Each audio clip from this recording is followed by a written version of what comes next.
Alright then, looks like we have gone live. It's been a while there. So, hello there everyone and welcome back to another JackalMan live stream. The first in over a month. I had dropped them for a while because I was just getting a bit burnt out of playing SRB2 over and over and over and over again, as well as having to try and fit it in amongst all of the other stuff I was doing outside of the channel. But most of that's ended at this point, so I'm back in a position where I can do exactly that, just play a lot of SRB2. In this particular stream, I am planning to play through the game as each of the members, do through extras, of Team Kinetic. So that is Dirk the Husky, Whirl the Ram, Vessler the Bee. We're probably not going to touch these versions outside of maybe just a little bit of a, just to kind of cover all of our bases, but I think realistically, for the sake of the ranking and review, which is why we're going through and revisiting all of these characters, we're probably just going to stick with the actual trio. They each play differently. Dirk kind of plays like Frozone. Whirl is kind of a mixture of Cloud, Mario, and Spyro the Dragon, who ironically is a different character that we'll be covering in a future stream most likely. And then Vessler is a bit more unique, obviously still a 3D platformer, but as far as I can gather, doesn't really have a specific inspiration. We're planning to spend about 2 hours in total with these guys. Originally the plan was that I would do this for 2 hours and then move on to do some streaming in Blender for 2 hours after that. Unfortunately, my streaming software, OBS, is not picking up the OBS display when I've got it running in the background or running on my computer. It's not picking it up. If I go game capture, which is what I use for capturing SRB2 footage, it just shows the timeline at the bottom of the Blender display. If I go display capture, which is what I use otherwise for things like the internet or Word or whatever I need to display that's not a full game, that also doesn't work. It just displays a big grey square. So I'm not quite sure what's going on there, but hopefully we'll get it ready for future streams, and then it'll be 2 hours of gameplay, 2 hours of Blender. Otherwise though, we're just going to go through, we're going to try out each of Team Kinetic, who I haven't played in a while. In a long while actually. From what I can gather, they've had quite a few updates since I last covered them, though I'm not entirely sure on how to use it. So Dirk, for example, his main thing is that he can place down blocks of ice like so to use as platforms in platforming sequences, so you don't have to bother going around there. For example, you can just do this, obviously in an actual proper gameplay when you're not just displaying it, you would be a bit more logical about it. He's also, he's also supposed to be able to run on water. Clearly he can only do that if he's running. And then the final thing, which you have seen a couple of times, is the sort of ice trail that he's leaving behind himself, kind of like a Frozone. Even make a joke to that, a reference to that in the download page. But overall, pretty interesting character. Enjoying the admittedly quite short amount of time I spent with him so far. I did a little bit of testing just with Dirk, not with the rest of the team, but with Dirk specifically. Did a little bit of testing with him beforehand, and he's pretty enjoyable. Not quite sure what class I would put him under quite yet. I like to classify my my characters into different groups and categories. I'm not quite sure what Dirk is just yet. There you go. That's the ice trail thing. If you just spin dash or roll and then press spin, he does this. If you want to rise up, you can then press jump and he will, as you can see, do so. I don't think you can make him go down, but it is what it is. And there you go. It turns out that Custom 2 is a little dance. Okay. Doesn't play well with ramps, clearly. I'm curious, does this count? Okay, does not count as water for the sake of his cryokinesis ability. Bit of a shame, but I suppose that would get quite annoying in some later levels, especially Techno Hill Act 2. I can imagine it'd be quite annoying having your ability to go underwater just blocked out completely. But yeah, we'll probably do a full playthrough of each character, see where we are at the end of that. Maybe we'll do someone else at the end, I'm not quite sure. Let's see, does he have any way to break through these? Doesn't look like it. You know what would be a great mod for me to have run with this guy? Jump latency. I think that's going to be quite annoying with these platforms, because I haven't got the mod downloaded. I get the feeling I'm going to be slipping off the edge of them quite a bit because of this slight, latency in my jumps. So I think that could get quite annoying. But, we'll see how it goes.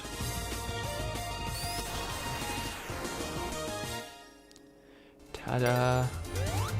But yeah, it's been a while since I last did one of these character recap streams, though I haven't been avoiding the task in between, in the intermediate time. I have covered significantly more SRB2 characters.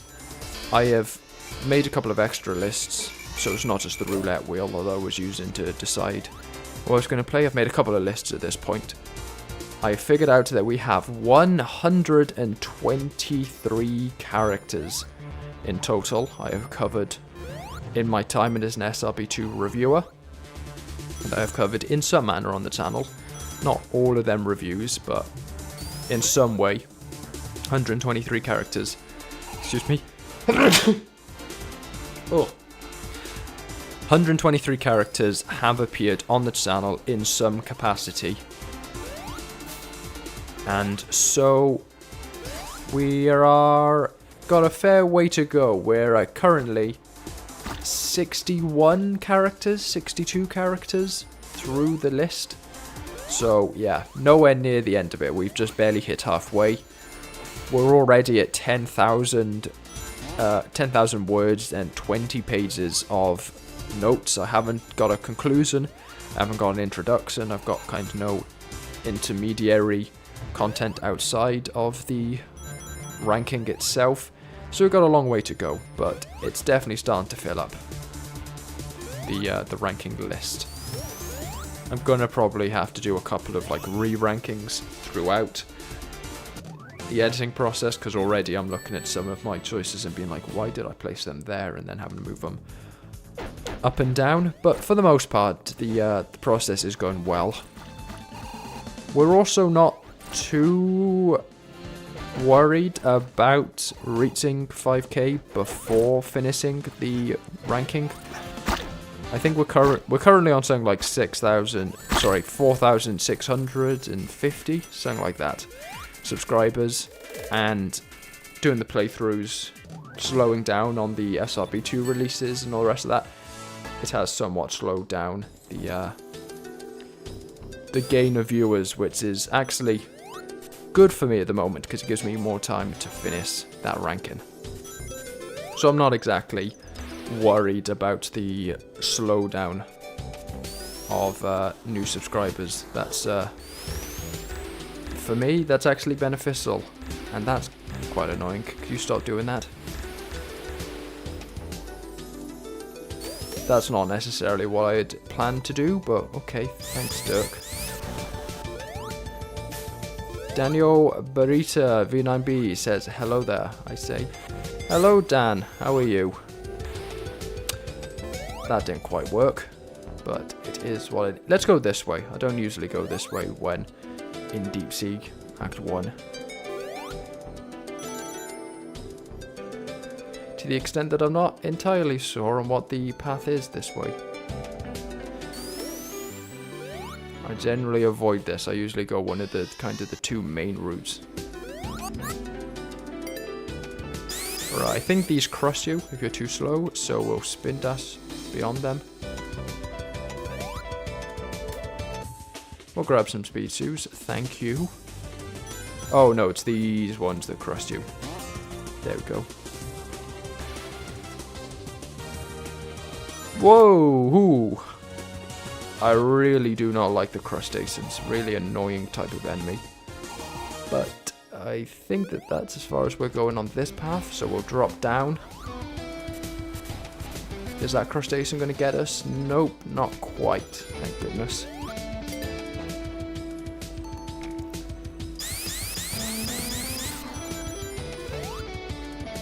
But yeah, it's going pretty well, the ranking process. I think I've got a lot of the smaller mods out of the way at this point.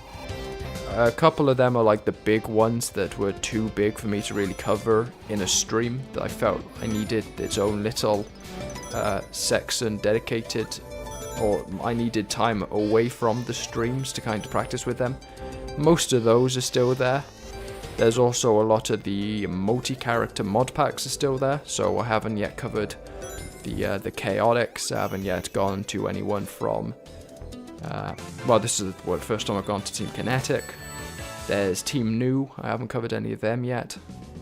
So there are a couple, so it's mostly the big multi-character mods and the more complicated characters I haven't yet covered. But most of the smaller ones, especially a lot of the joke characters at this point, I have covered.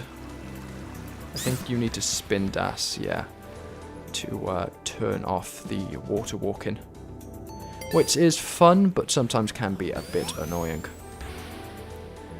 Apparently not going fast enough for the game there.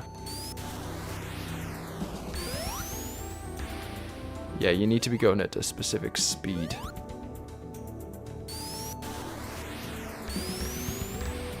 Oh, I guess we'll just bounce then. Whatever, skim stones. Oh, didn't mean to do that.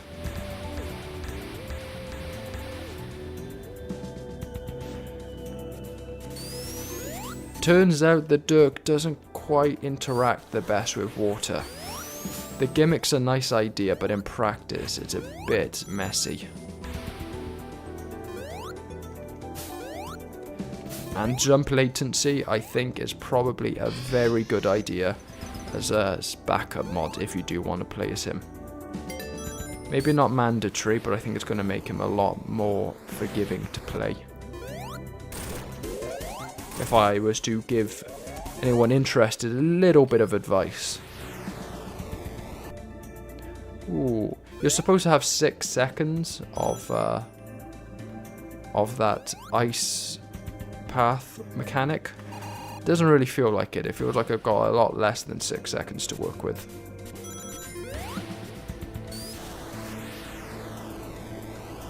Like, I guess maybe if you're really holding it, you can maybe just about get 6 seconds, but yeah, I mean, I think 6 is probably pushing it a little bit.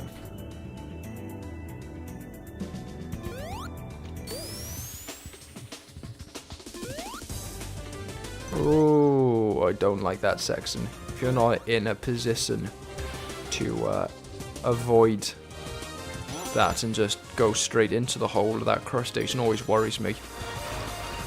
Always glad to get out of deep sea. If not for the fact that I enjoy the levels, if it's just because I really don't like dealing with the crustaceans.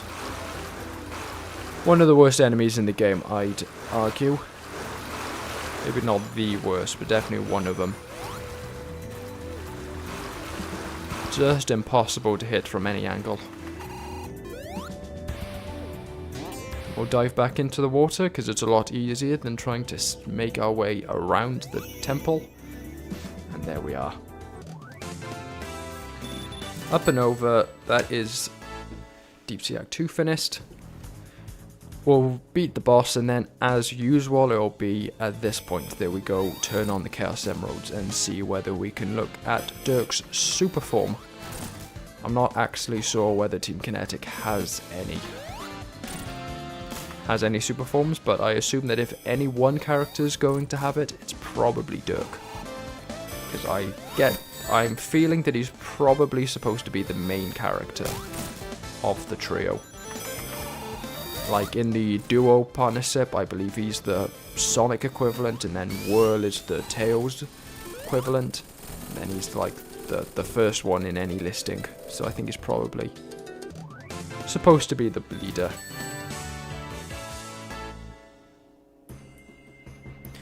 Let's see, Pandora's box. Yeah, he does have a super form.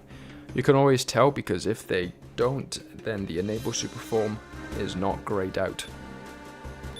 So the fact that it is there means that yes, he does have a super form. Now we just need to get 50 rings.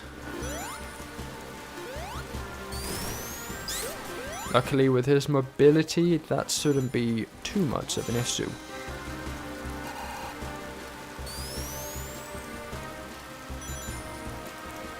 Let's see, grab these. We'll grab both of them because again we can just make our way back up here again in a moment, even if we had missed it. But with that, and then with those rings, we jump, press L2. Yes, he does have a super form, and it's a pretty unique one, at least visually. He's got these new effects behind him. He's got a completely new hairstyle. He's got rings under his eyes. Quite interesting. Is his ice path infinite now or something?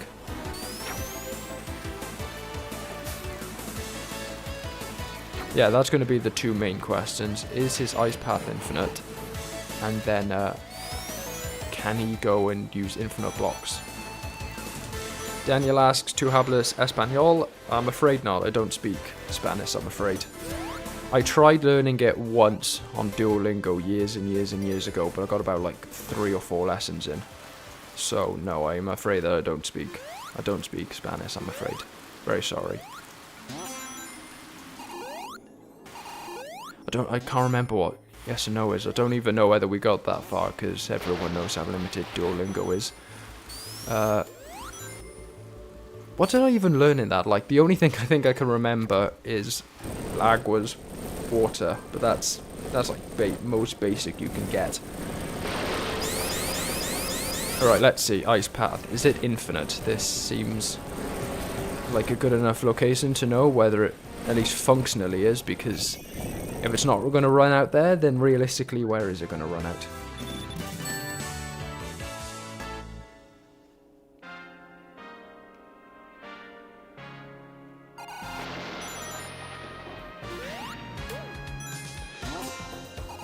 Yeah, ¿Tú hablas español? Sorry, no habla inglés.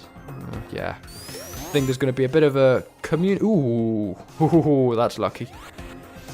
I always forget not to go into that sprint. Yeah, I'm so afraid there might be a bit of a communication mismatch here, I'm afraid, Dan. But, you know, if nothing else, you can at least go and see a little bit of Team Kinetic. If nothing else, I suppose.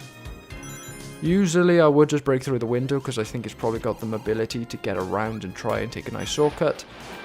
But this way does give us enough rings to transform immediately, so why bother? This is going to be a case. How many ice platforms is he now able to put out? I'm getting the feeling it might be an infinite amount, just like his ice path. I should specify, I haven't actually mentioned it yet, but every member of Team Kinetic is a different elemental master. So, Dirk controls ice, Whirl has aerokinesis, he can control the wind. Vesela is then, I mean, I'm basing this off Genshin Impact, I don't actually know whether it's the term, but dendrokinesis can control plants effectively. All of her abilities are to do with plants and all the rest of that. So, an interesting set of characters. I will say that as much as it can probably feel a little bit off, it's probably a good thing that Dirk's ice platforms do stop your momentum a little bit, because I get the feeling that's probably what's stopping the momentum from feeling a little bit off. We drop down here, get stuck on the lip. Getting stuck on all of the lips, actually. Make our way up here, I believe. Nope. Just grab ourselves an emblem. That's fine, I guess. Yeah, it's good that they do give you that little bit of pause, because that does stop you a little bit from slipping off, but it's not perfect.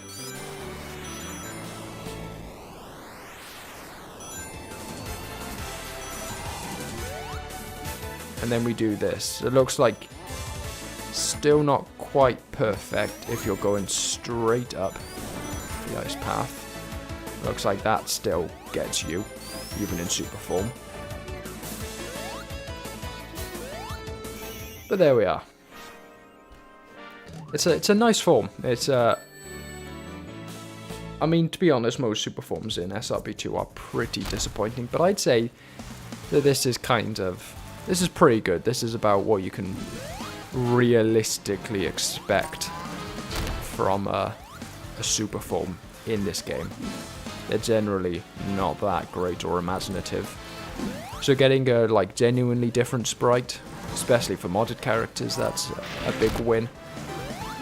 And the fact that they do genuinely feel more powerful instead of just being invincible and faster, that's also not exactly something you can take for granted. That's not a universal trait, to be honest. So yeah, I'd say like a B grade super form. Not quite up there, but pretty good, pretty good.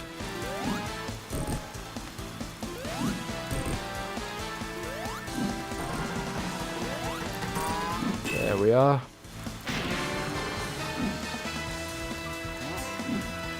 Let's see, go around here.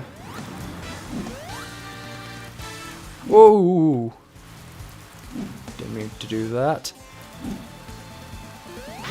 I remember I used to take ages fighting at Colosseum because I was always worried about going near the egg pawns. The egg robos, I should say. But in reality, they're really a non-threat. Dan says, hi, do you understand? Yes. Sorry if you had to go Google Translate, but yes, I do understand that. Right, let's see. Let's be a bit ambitious here. Let's see whether Dirk can make his way up here. Yes, he can.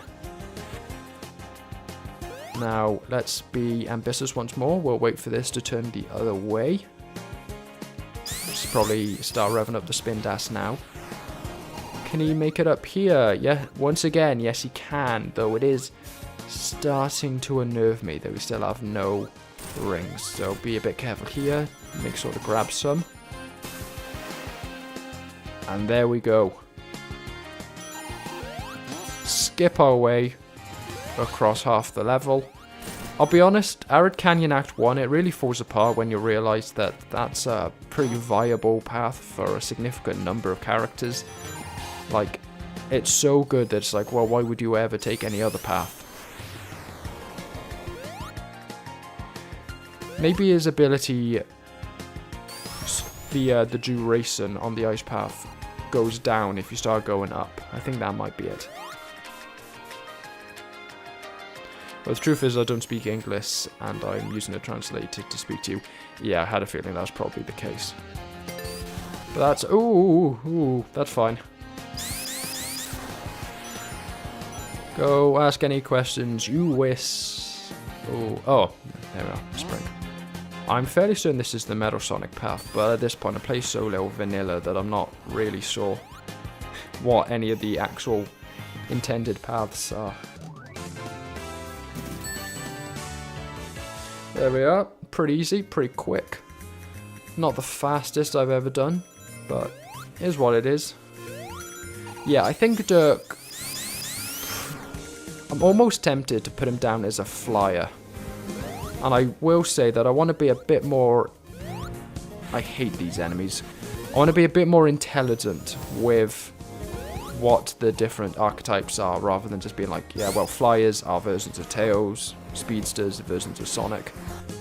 When I say flyer, what I mean by that is someone who's primarily vertically oriented, mostly, you know, can move up and down, but their ability to do so isn't linked to the level design so much. They're quite a free character. So obviously you think Tails, ultimately he doesn't rely on the level design all that much, because, you know, the only thing he really needs to succeed is open space. Whether or not the level design, or the level design is like around that, it doesn't really matter for him. Whereas with an Explorer, also mostly vertically oriented, but unlike the Flyer, they are a lot more reliant on the level design being good for them. Right, let's let this guy get us. Break the rings. Now let's transform. Once again, get stuck on the weird cave candle thing. I can't remember what that guy's name is. I don't bother, never bothered paying much attention to him. Now, unfortunately, I don't think Dirk's going to have any way to avoid this. So we're just going to have to go and take the main path. I was doing this with Ice's Supersonic a while back, a couple of days ago. So if you know them, they're the version of Supersonic whose rings constantly drain as you're playing. And, you know, if you let them run out, then you die immediately. You don't transform back into Sonic. In a version like Doomsday Zone, I think, was the specific inspiration. But it was pretty nerve-wracking, this section. It was the only time, ever since the first time I've done this, where it was like any sort of nervous feeling. Because, you know, it feels as in like a casual playthrough that there's a ton of rings on this section, but when you're constantly having them draining away from you, you're like, oh shoot, no, actually there aren't as many as I thought. It's a bit worrying, actually. You know, I could run out of rings at any moment, because I was on like 5 or 6 entering it, so it was really a case of every single ring I was collecting counted. I wonder what happens if we get an ice platform in the way of this guy. Ooh, that was lucky. I think we got him just as he got below us. Because, as someone explained in my boss ranking video, the way that Fang works is that his hitbox... You can hit him while he's jumping, but his hitbox damages you unless you're above him. So that's why it can be a bit tricky and a bit inconsistent trying to hit him during his jumping phase. Because unless you can get on top of him, his hitbox is actually damaging. I really wish he tracked you a bit more coherently. Like, he was a bit more intelligent in how he tracked you, because as it stands, he's just a really boring boss. Like, it takes ages. If you do mess up, then that's just an entire phase wasted, and you now just have to sit there again. Like, it's good to have a boss that's got a little bit of challenge, but it's like, could you also be, like, interesting to fight? Instead of just being long and tedious. Got a runny nose. Running nose. Oh, bomb, that's good. Gives us an opportunity. Narrator says hello. Hello there, Narrator, how are you? You play very well. I don't think you can claim that while I'm getting my ass kicked by Fang, but thank you. I'll be honest, from my kind of half-remembered memories of Team Kinetic, I do... Oh, that's his idle animation. I was wondering what that was for a moment. I looked away for a second. I do remember finding Whirl of the Ram to be my favourite, more so than Dirk or Vesela. I realise now that I don't actually know whether that's how you're supposed to say her name. It's how I've said it all of these years, but it could be, you know, it could be Vesela, it could be Vesela. But yeah, Team Kinetic was pretty big for me because they were the first group of characters that I saw like a big uptick in my view count for. I don't really know why they were, but for whatever reason, when I ended up releasing all 3 of their like playthrough footage with them on the same day, I got a big spike in my views that I hadn't really seen up until that point. So that was good to see. And then shortly afterwards I put out my SRB2 ranking, which funnily enough is the entire reason I'm replaying them today. And yeah, rest is history after that, obviously. Now look where we are, and it's kind of off of the back of that ranking video. That's where I got the first big push. Great. Just clipped right through my own platform. Fantastic.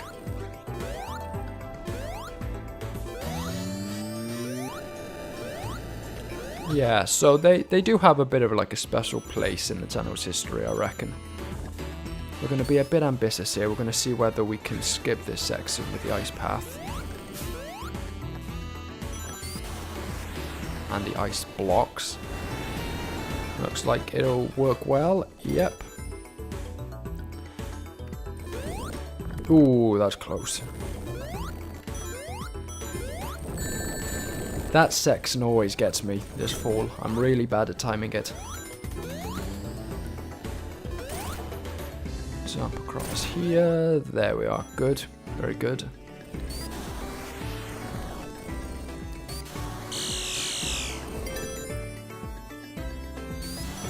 But yeah, played a lot of SRB2 in the past, obviously, for that review.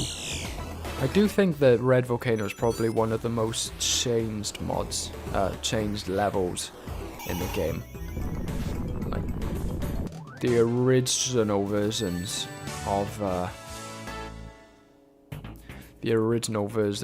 the level felt a lot more enclosed, a lot more indoors than the modern version does. It feels significantly more outdoors.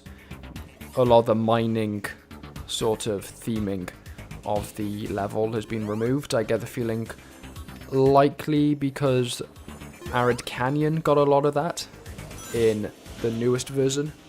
It was originally a lot more kind of oil themed, but now it's like the old Looney Tunes plus mine theme. So I get the feeling they probably got rid of it in Red Volcano to make sure that Arid Canyon remained distinct. But yeah, definitely one of the levels that changed the most, I think, in recent versions of SRB2. I've tried practicing how to take this section a lot faster. Because, you know, no matter how you go about it, it's always a bit disorienting. And I think we probably want to go for the Tails route here. I think that's probably gonna work best for Dirk. Because as much as it's a bit slow, he does have pretty fantastic verticality. And it is pretty quick for his like genre of character. Usually they're very slow, so even the fact that it's just a bit slow for an average character, it's a bit of a relief. Generally anyone with any verticality in SRB2 can tend to be a bit on the slower side. But Dirk isn't really, he's just a bit slow for like the faster group of characters. We can transform right to the end. Not that there's much point, but, you know, the cool factor, in every sense of the word, is always an important aspect.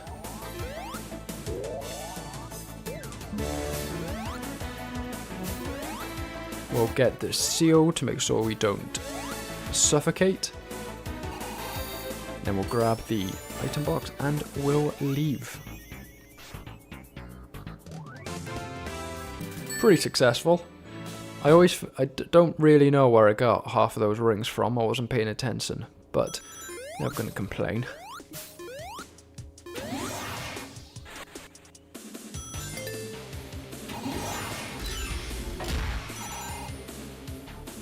Let's see.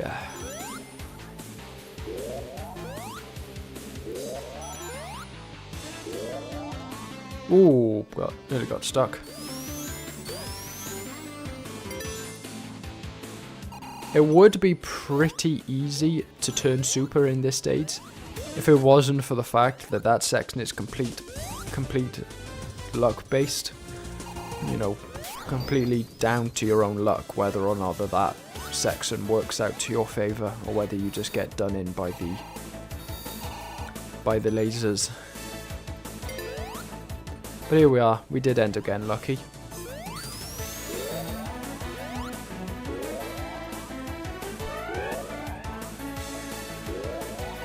Now unfortunately Dirk is not the sort of character to avoid drowning in space, so I'm gonna have to take it this way. Ooh, got stuck on the spikes for a moment there. Oh, there's where that jump latency mod would have been really, really useful. Right there.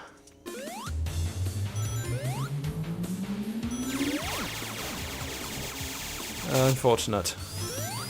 But it is what it is. I think realistically, if we keep collecting rings, we probably should be in a position where we can get the super form back by the end of the level.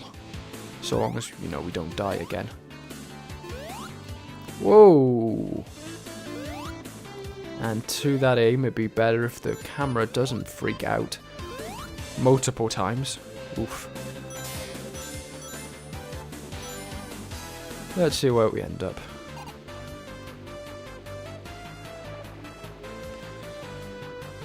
Oh, my eyes.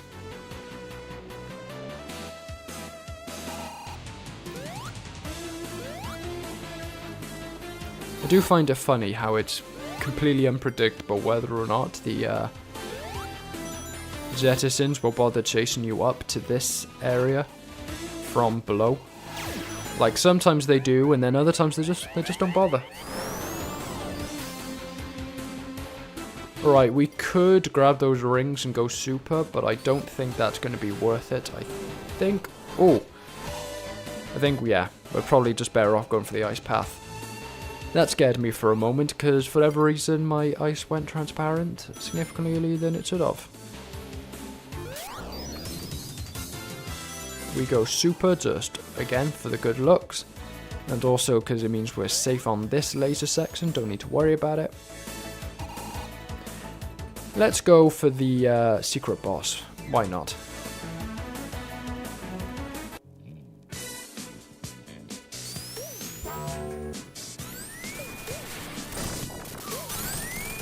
Not sure whether we're going to have enough time to take them all out, but we probably should do. Unless this spin cushion drags it out.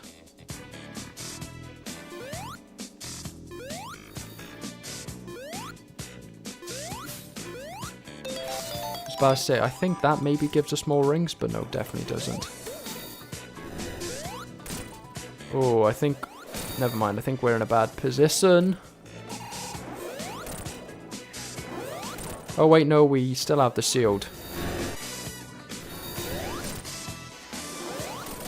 Oh, there we go. That was close.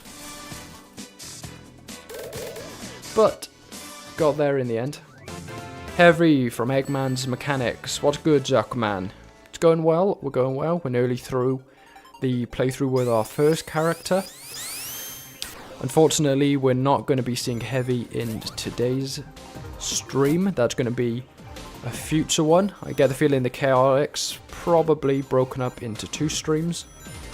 Because I lump Ray together with the rest of the Chaotix at this point.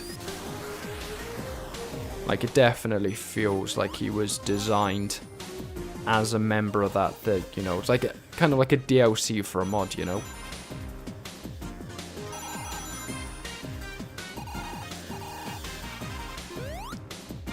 There we are. Ice path. Drop through here. Bye, friend. Leaving for the day. See you another time. Yep. See you next time. I think realistically next time we'll probably be doing Team New.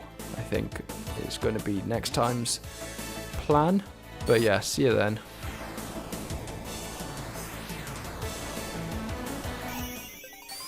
I have no idea where he landed. Okay, just right at the edge of the arena.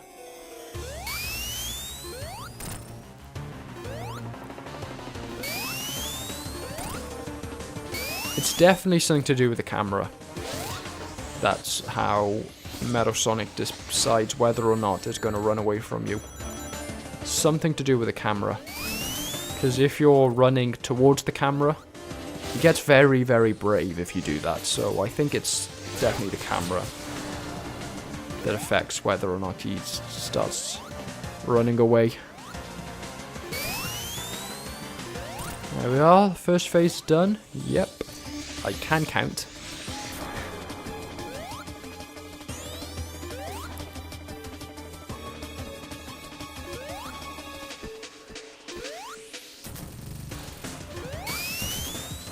Another hit. 2 more to go. I mean, I still stand by the fact that Metal Sonic is the worst boss in the game, but he does get a bit boring after a while. He's not actually that hard. He's just long and tedious. You can't really speed him up either. I think there are worse sections to other bosses, but I think as an overall package, Metal Sonic is the worst. Like, the lack of tells with Brack Eggman's kind of annoying, but he's overall not that bad. But then Metal Sonic, just long and tedious, and you can't speed him up. Just a bit of a nightmare. At least Fang, you can feasibly beat him quicker if you really, you know, take risks and you calculate your jumps, but with Metal, it just takes ages.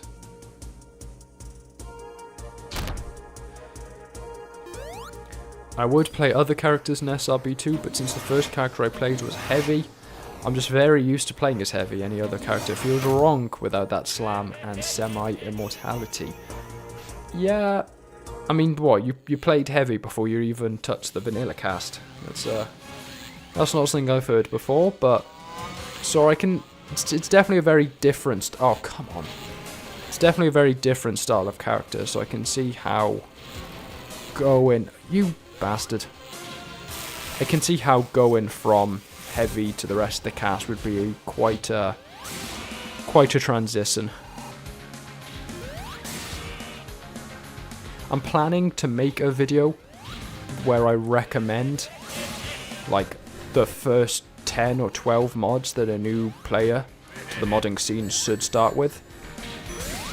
So this is good for a second reason, this kind of series of streams, because it's reminding me of all of these characters and, you know, who's good from a beginner standpoint.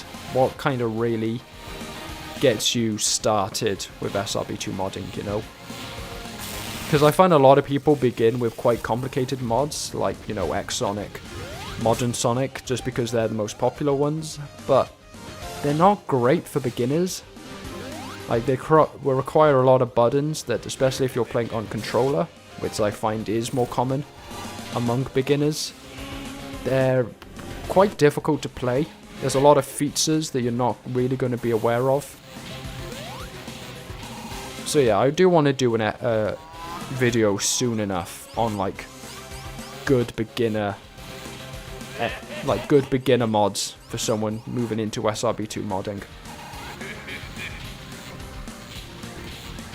You know, like, what's the first multi-pack you should download? What's the first character you should try? What's like a good vanilla style character? Stuff like that.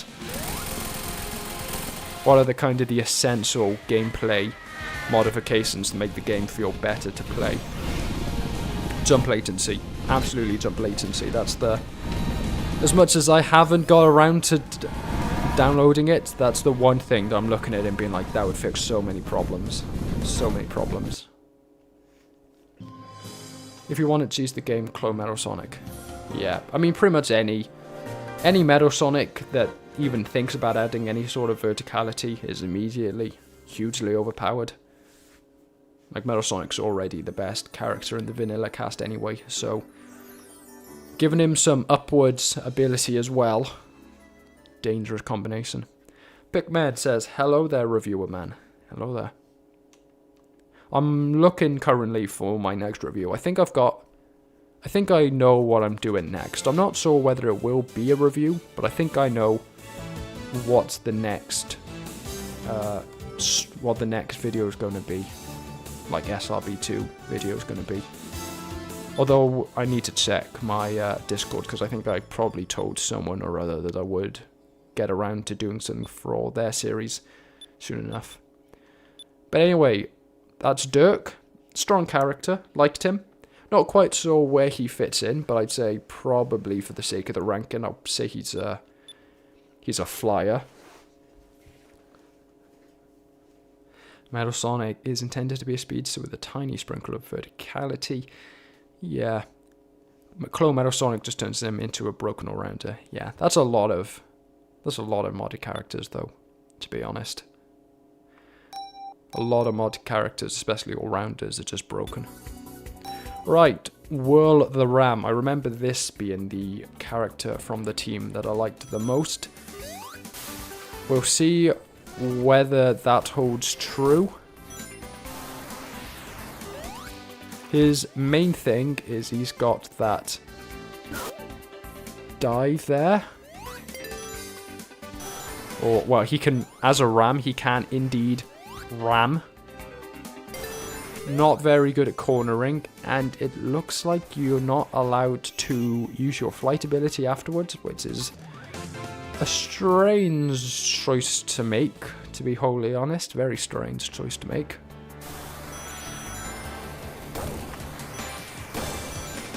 He does slow down an uncomfortable amount when hitting an enemy, is the problem. Which is a bit awkward. I do like his face, though. Strange though that might sound, I do like the fact that his face is a bit upturned. Makes him feel a bit more unique. I think a lot of Sonic characters can fall into the trap of being a bit generic. And, you know, in that they all look like a Sonic with slightly different quill shapes. So they all end up looking like they're made from a template. So I do like when a character employs a few more of the traits of their animal. So in this case, kind of got the face of a sheep a bit more. I think his running animation is also quite cute. Like he's kind of trotting from side to side. Very fun, very fun. The moveset feels a bit clunkier than I remember it. I'm not sure also how you went about fighting enemies, because I don't think his jump is damaging. Oh, okay, so his twirl is damaging. That's good to know. It's not just movement. It is also your damaging jump. Even if it's a bit hard to aim, as a result of the fact that it's, you know, not really intended for the task. Yeah, the little pauses in between your abilities are a bit annoying. But that's a lot of characters. We'll see whether it ends up being justified as we continue playing.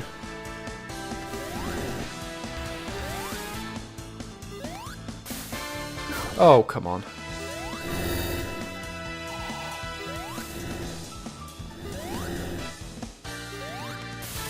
There we go. Does he have a dance as well? We didn't actually see any of Dirk's dances after that first misinput. Let's see whether the rest of the team have any. Yes, I think that's the same as Dirk's one was, so it looks like it might be that they just all have the same thing.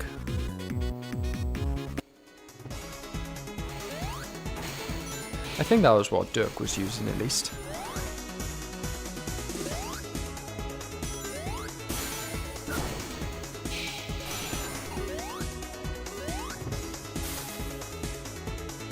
I'll be honest, he's got a lot of mobility with the twirl. I figured it'd be not quite as potent as it is, but you can really move quite a bit while using it. To his benefit, of course. You know, plus it damages enemies, plus you can use it as a glide. It's a very, very powerful ability, more so than I thought it was going to be.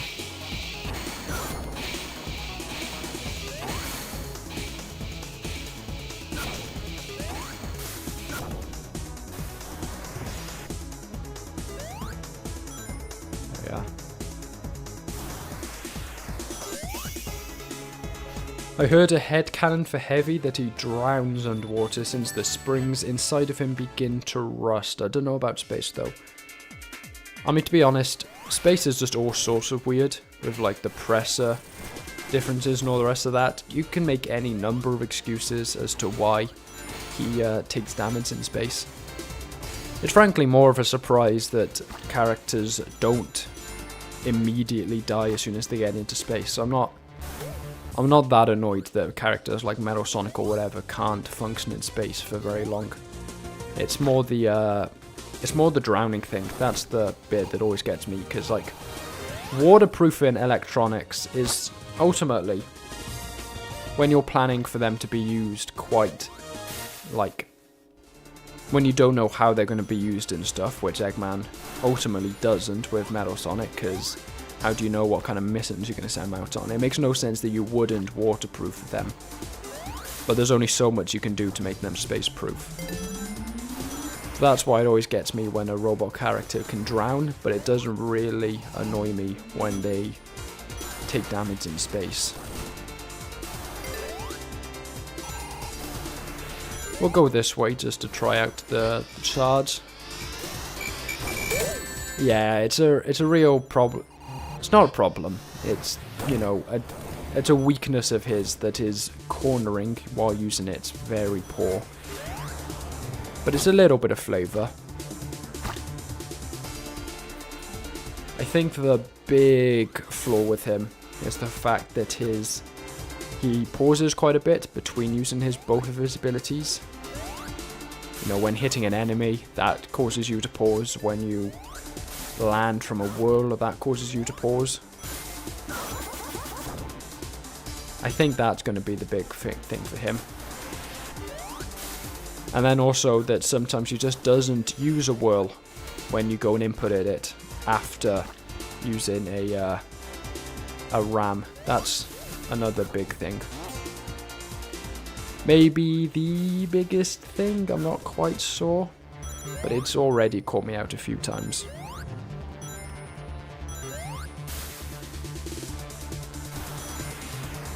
Oop, not quite.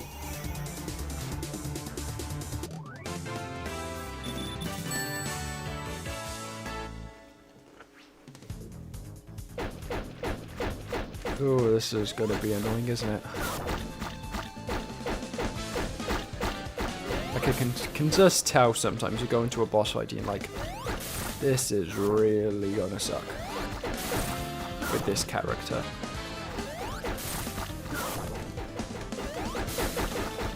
Because as much as there is an area of effect around your whirl, it's not that big. Like you saw there, it's not that big. And like you saw there, and there, and there, and there we go. Finally.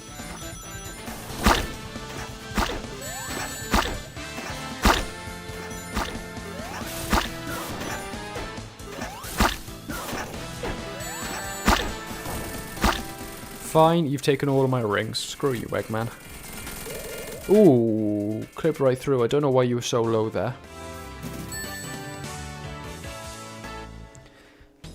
Maybe it's because I hit him right to the bottom of his jump, maybe? Ooh. Nearly overdid it.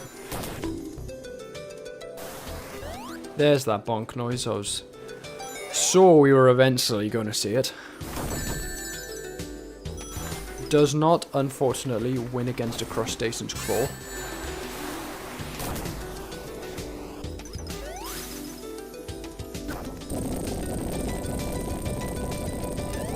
I mean, I guess there's no pause if you don't ground pound. Well, yeah, but then the pause there is that you don't. Is that you've obviously got the time until you hit the ground, so the pause is kind of implicit there anyway. It's not really a situation where that's usable to avoid not seeing the pause.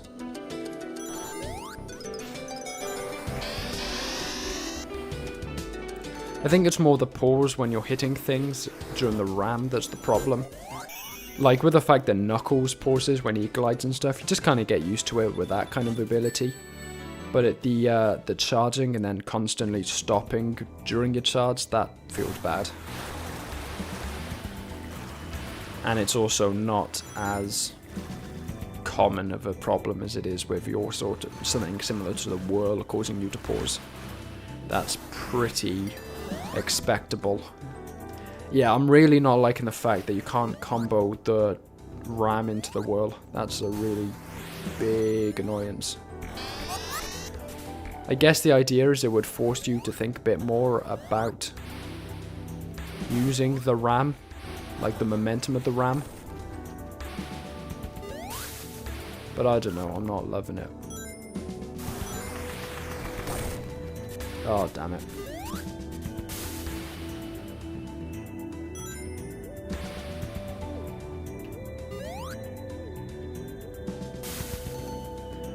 Fly right over the mines. Very nice.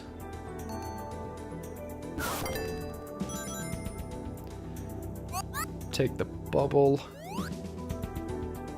I am usually quite curious seeing characters' OCs, how they ended up in the state that they are. Like, how did you come up with Whirl of the Ram? Because I assume there's got to be something about how their natures are quite, you know, opposite. Rams are grounded and they're strong and they're stubborn and steadfast and all the rest of that, while the wind's free and all the rest of that. So there's a parallel there. They're kind of opposites and working in parallel to each other. But then, you know, like, how do they combine in this character? Story-wise, like, personality-wise, what are they like? And all the rest of that. I think that's always interesting to think about with modded characters, even if you don't really ever get to see that. I just saw a Doom Guy mod for SRB2, characters that step away from the usual gameplay loop are always really cool. Yeah, I call them Mavericks. I haven't actually covered Doom Guy yet, but I've covered a couple of others like BJ, Samus. They're usually like first-person shooters. They're usually the ones that get Maverick characters. Them in 3D platformers that play differently to Sonic. Starchaser WT says, who is your favourite character to play from Team Kinetic? Well, I haven't got through them all yet, and it has been a while, so I'm not sure. Can't quite remember what my feelings on Vessela were. Don't remember them being hugely strong. I don't think she was like my favourite or anything. But so far, it used to be Whirl, but I think it's a lot more equal between him and Dirk now. There's also a Gordon Freeman mod, which I haven't. The problem with Maverick characters is they're pretty universally designed for first-person keyboard and mouse, which is just something that I'm not able to review that well, because that's not how I play the game. So it would feel unfair to review them and say, well, they don't play all that well on controller, because, like, duh, obviously not. They're not designed to. But at the same time, I'm not really that keen to go learn keyboard and mouse for one character, two characters, whatever. It's not done yet. Yeah, I've seen it a couple of times on my Discord server. That's the main place I've seen them. I don't know whether they've been posted by the guy who makes them or whether it's just someone who's following their development. Looks like Whirl doesn't have a super form then. I felt like that might be the case, but a bit disappointing to see nonetheless.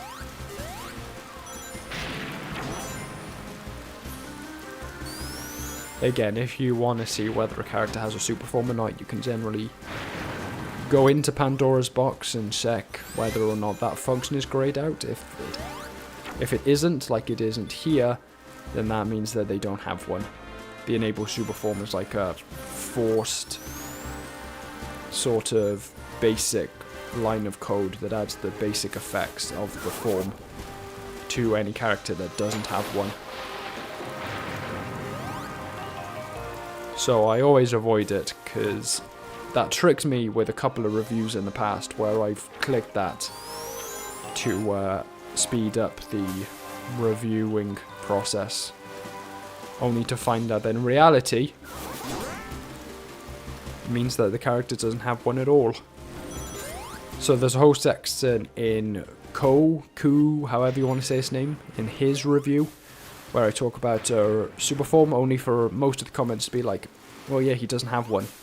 You just used the game's default automatic one, and complained about how it was not particularly well implemented. Yeah, because it turns out it wasn't implemented at all, and I was just using a default feature from the game. So, my apologies, Dr. Steven. Oh, come on!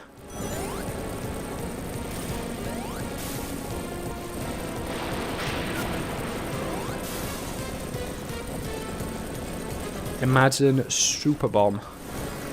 Bomb does have a super form. Bomb definitely has a super form. I trigger that. I'm fairly certain all of the characters from the... I'm pretty sure all of the characters from the Chaotix have a super form.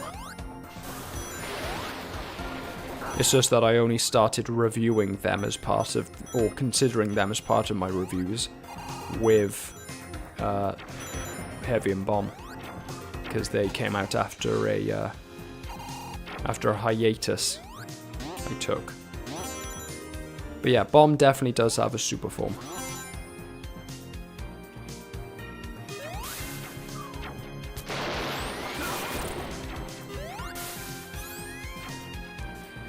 Glide over these.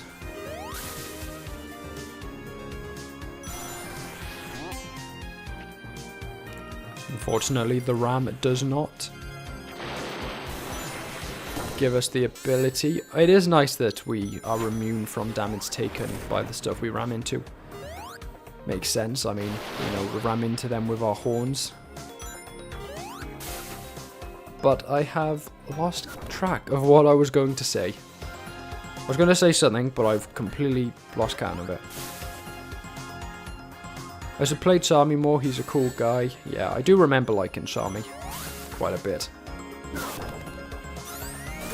The only one that I didn't really like was Mighty, which got me plenty of people being like, what are you talking about, Mighty's great. It's like, no, he's really not, guys, come on. Oh! Bastard.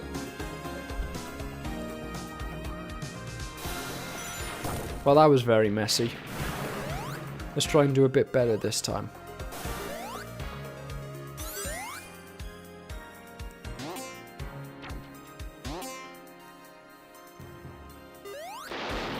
Mighty's fine, but he's whatever compared to most of the rest of the pack. I just really don't like his ground pound mechanic. I just don't think there's much you can do with it in comparison to what you can do with all of the other characters.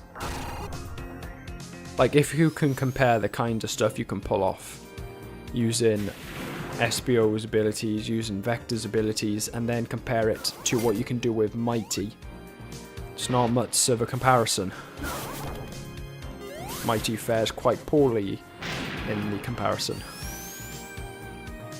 So yeah.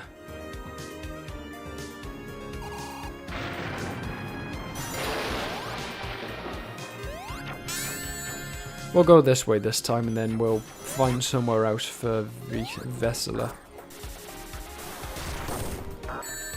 Knew that was going to happen.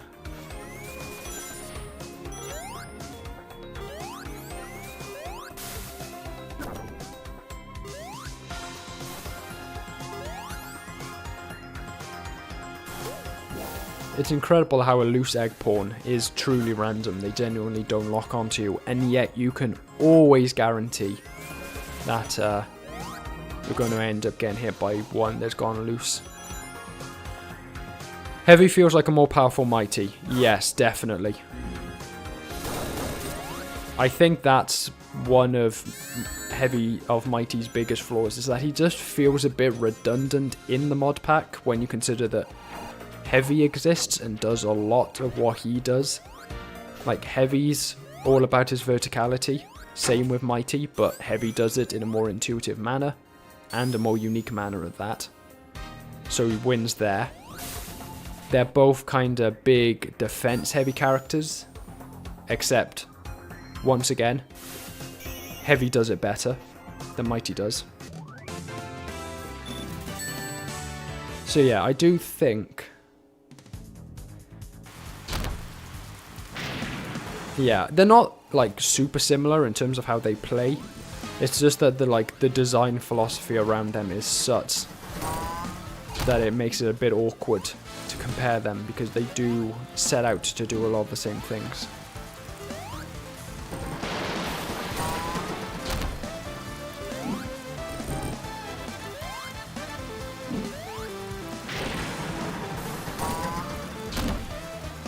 I can see now why the ram throws you so far back when you hit something with it.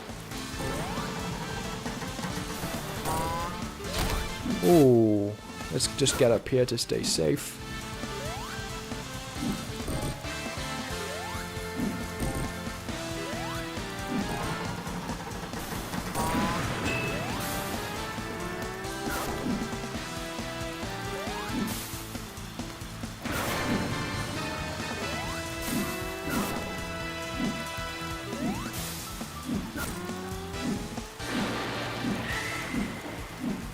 Well, it was bound to happen. Surprised it took as long as it did. Ooh, that was close. Very nearly ended up in the thorns.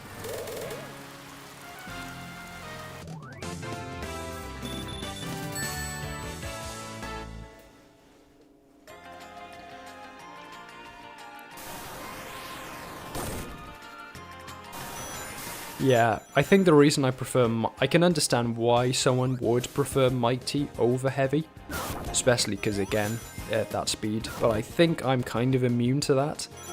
Because I've played so many slow characters over time, that it's not that strange moving to a character who moves a lot slower than the default in the game.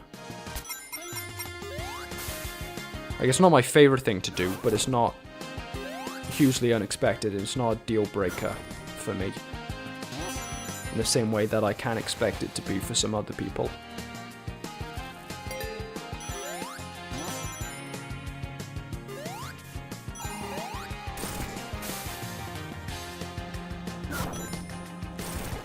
I do think Heavy's charge jump can be a bit confusing, but I find that it's a bit more intuitive to work with than a lot of other characters with a charge jump. So it's not too bad. Ah, close. Could really do a better cornering this ability.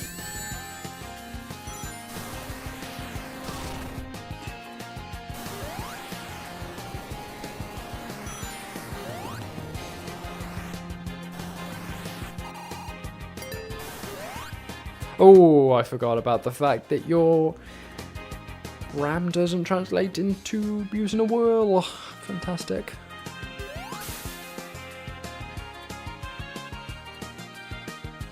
Oh, come on.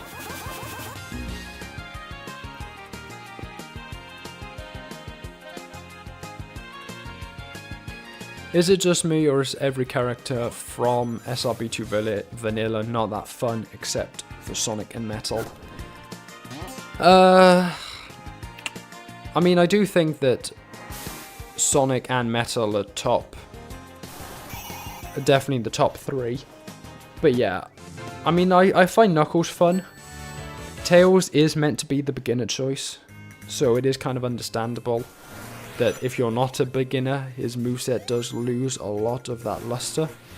It's like, well, yeah, it's not really for me, you know, in the way that the rest of the cast is.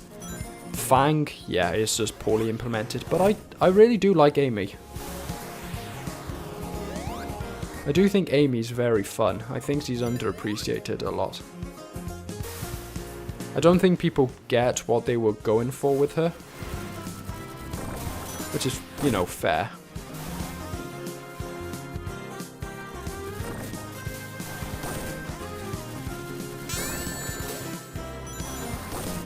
I always hate how these things work. What am I even doing? I might as well just whirl up.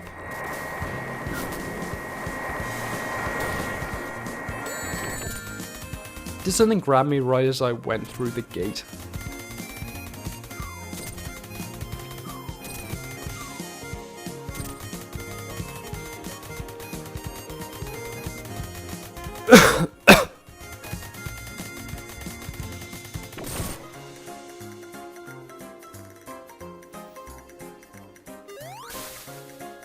We'll go around this way.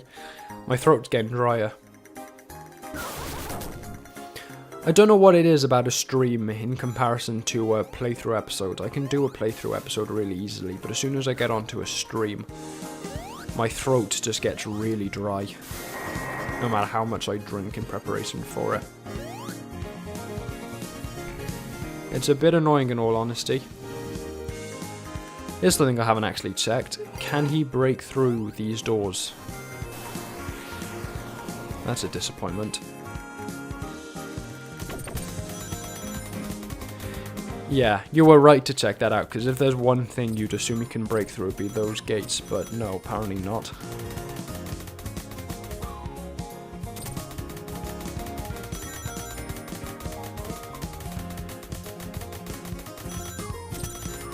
Yeah, Knuckles, I don't mind again the fact he's a bit slow, because he's not that much slower than Sonic, as like if you're just playing casually. If you're speedrunning, obviously, another matter. I think it's just the pauses. It is carried over from the classic games, but I don't think it works as well here as it does there, for one reason or another. We need a character that can skip the minecart section. There are a few. I've covered a few. There's one thing that I do like checking, because it's always... like, the minecart section is a nice set piece the first time you do it, but every time afterwards it's just like, oh, okay, I get it, you know?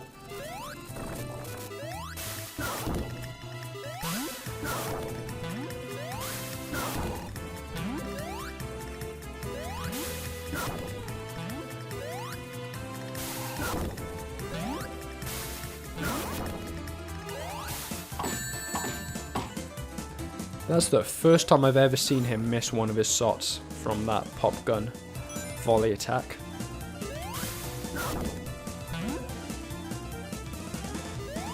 Wait, you can skip the minecart section as a flyer. I'm not sure how you're supposed to do it in the vanilla game, but there are a couple of modded characters that are able to just break through the gates so you can skip it. Alright, okay, we'll just do this bit legitimately.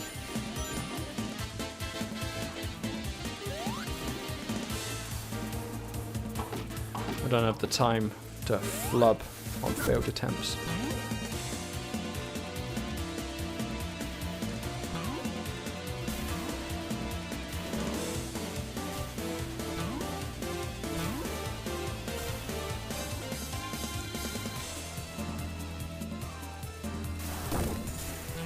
There we are.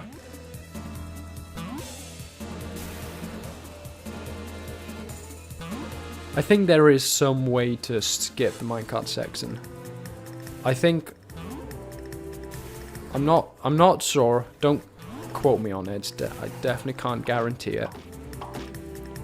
but I'm fairly certain there's some way to skip it, even in the vanilla game. But definitely, there's a few modded characters who can break through that gate. I can't name them off the top of my head, but there are a few.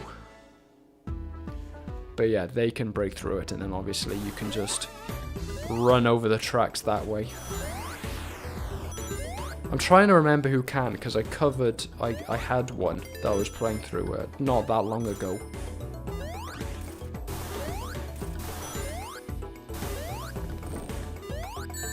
Knew that was going to happen. Knew it.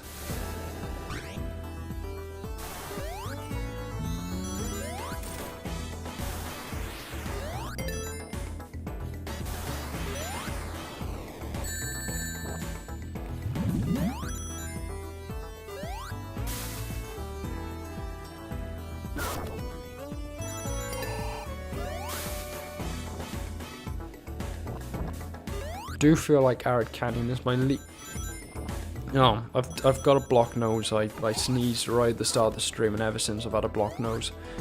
But I feel Arid Canyon is my least favourite stage in the main campaign, with the exception of Egg Rock, because of the minecart section and the rope section. Yeah, they're again interesting set pieces the first time you play the game, but every time afterwards it is a massive drag. Yeah, okay, definitely not going to have the verticality to get up there. Never mind.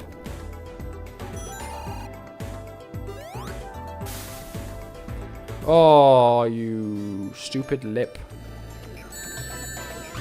Robbing me of a good thing.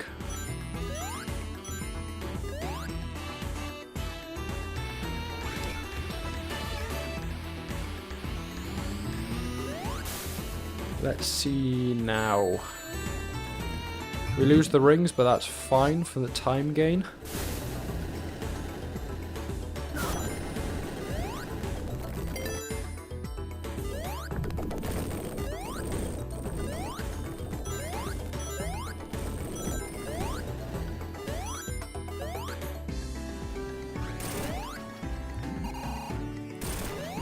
Egg Rock is the labyrinth zone of SRB2. I mean, I don't think it's that bad. I think that the platforming, for the most part, is pretty good.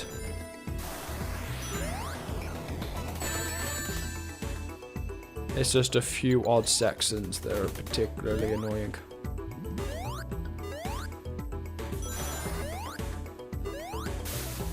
I used to say Red Volcano was my least favourite stage in the game, but I've done a complete 180 on that. It's now one of my favourites. I feel like Rock is just too slow and too platformy, if you know what I mean. Yeah, I think Sonic suffers from the fact that more than any other platformer mascot, he really does struggle to implement genuine, difficult platforming in his games. The platforming, I feel you could argue, is a lot more of just a vibe in most Sonic games than it is like a genuine aspect of the game, you know? Like, very rarely does an official Sonic game really ask that much of you from its platforming in comparison to basically any other platformer, 2D or 3D. They really don't ask much of you in that aspect. It's just having to do it at high speeds or under some sort of duress, whether that's drowning, suffocating, whatever. Any number of things.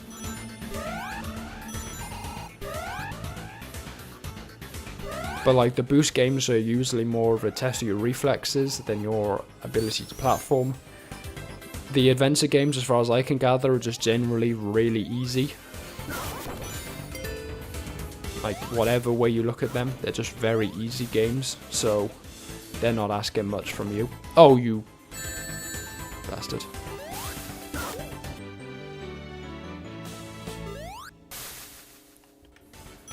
Then the classic games, obviously the most platforming heavy, but even there it's not that bad, it's not that difficult.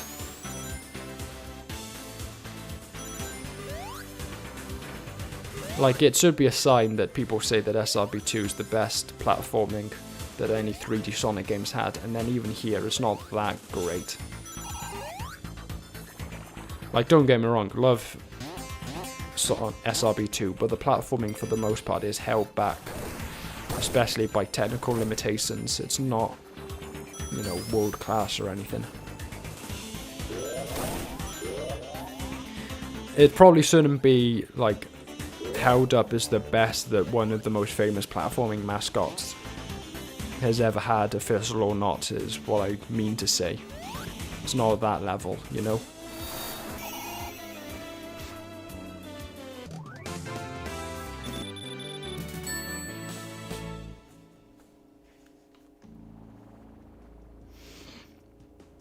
Oh, really got some mucus on my throat. Oh.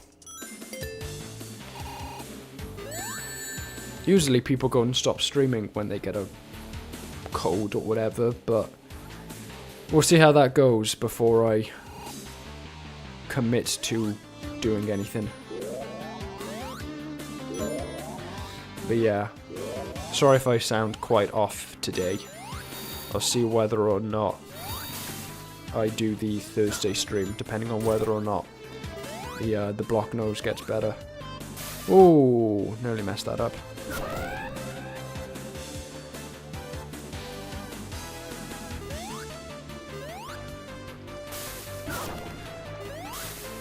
I don't know why, but I love Wacky Workbench from Sonic CD.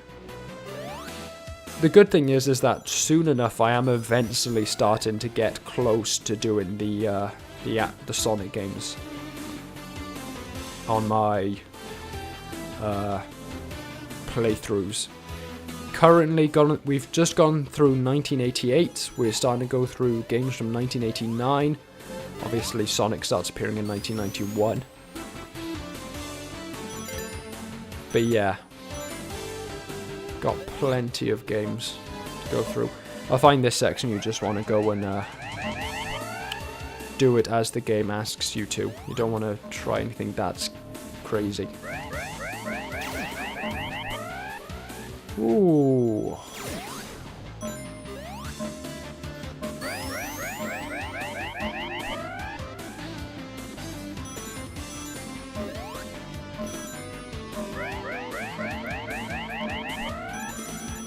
Have you given the Archipelago mod a chance yet? Is Archipelago that thing where you and a bunch of other people have to go and collect checks in each other's games? If that's what you mean, then no, I don't really have anyone to do that with. It'd be an interesting video, but I generally don't get a huge amount of interest when I go and put forward the ideas of multiplayer stuff on my Discord server, so I don't really have anyone to do it with.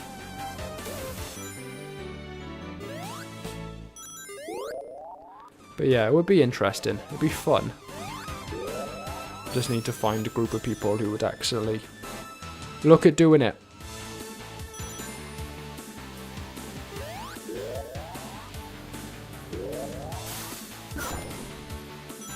Ooh, that was lucky. Very lucky there by SRB2's weird 2D physics.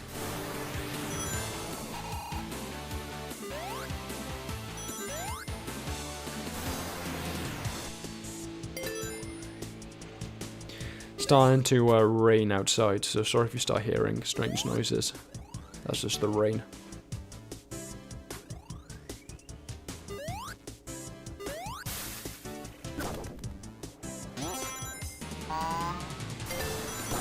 Oh, come on. Luckily we just spawned right up here again. To be honest, it plays more havoc with your camera than it actually does your gameplay, that section.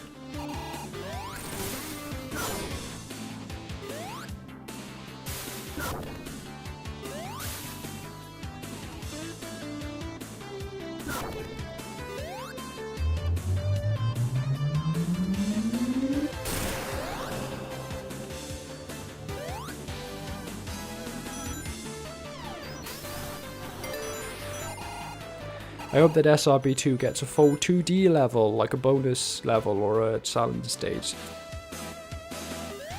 Well, you'll be somewhat disappointed to know that SRB2 used to have several 2D levels. They used to have an entire remake of SRB1 in the game that they just got rid of. Can't remember which version it was. I think it might have been 2.1 they got rid of it. I think. But yeah, they had a full, complete SRB1 remake in the game. Obviously with the SRB2 2D physics, so not great. But then SRB1 didn't have great physics anyway, so even then it was an improvement.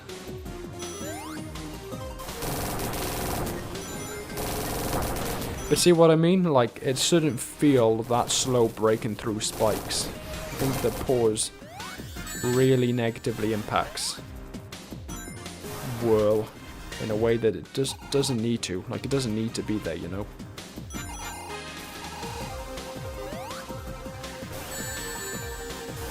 Always mess that up.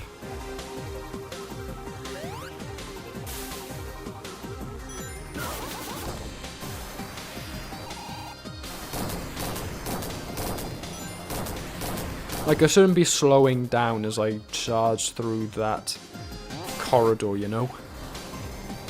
Should be speeding up. SRB1? Yeah, the original SR... What Sonic Roboblast 2 does actually have an original game. This is going to be a nightmare, isn't it?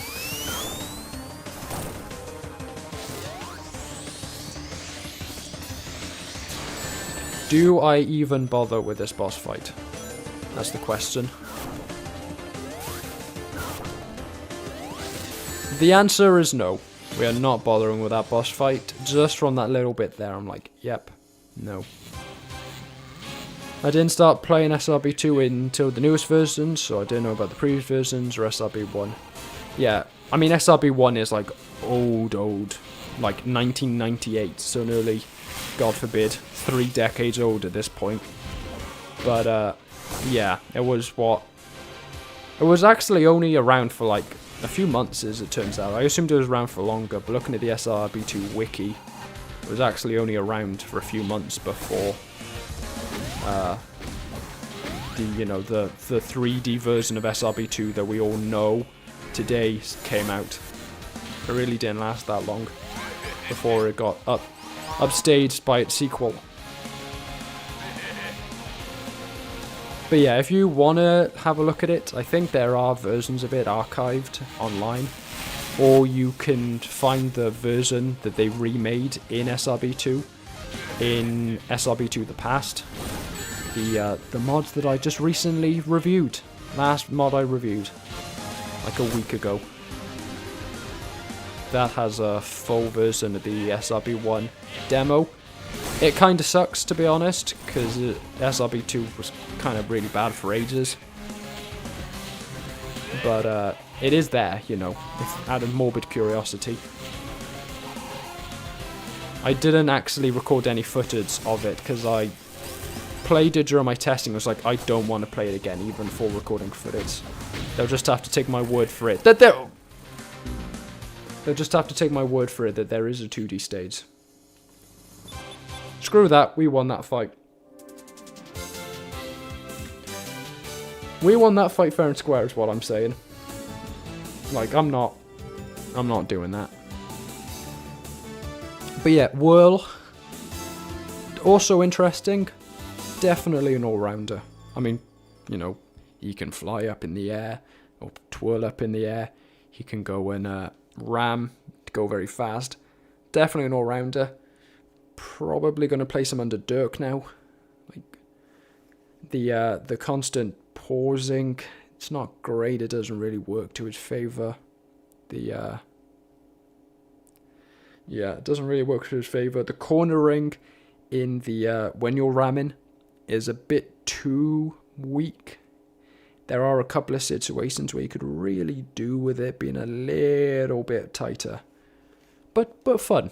Definitely a B rank, but a lower B rank than Dirk is. I'd say Dirk is kind of mid to high. It's like higher mid B rank. Whirl is mid B rank. He's like centrist of the, like as close to the middle B rank as you can get, close to the center B rank. But now the question is, where does the final member of Team Kinetic, Vessela, fall? Got a running nose. Sorry if you heard that. Did you ever do a silver review? No, he was one of the characters that I covered before I started reviewing. Characters. So no, I never ended up doing a silver review. Maybe one day. At the moment, until I get this ranking done, I'm focusing mainly on doing mods, like level packs, or other reviews. So instead of doing character reviews or whatever, I'm just doing level pack reviews or total game overhaul reviews, things that aren't going to be included in the ranking, just for the time being. At some point in the future, inevitably that will change, but just for now.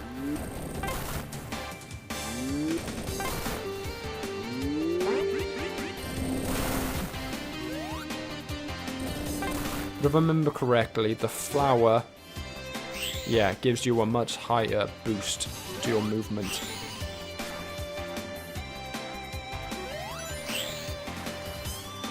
You are supposed to have a slow fall during your flower twirl thing, but it doesn't feel that much better. Oh, that was a very animated teetering animation. Let's see that again. It's way more animated than the rest of the level pack. And the rest of what she does. There it is. Oh wait, that's kind of similar to Charmy's in air ability. I wonder whether there was actually some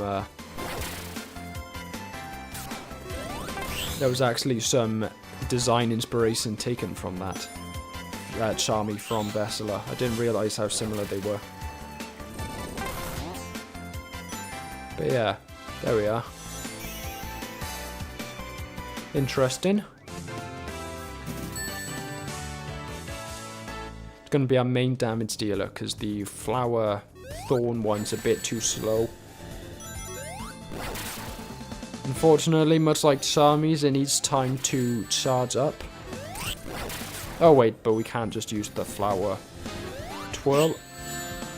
Okay, in that case it's kinda useless. Because why would you ever use it over that? Which has better range, doesn't need to be timed. Is it like a good ground pound at least? No, not really, it's not that much faster.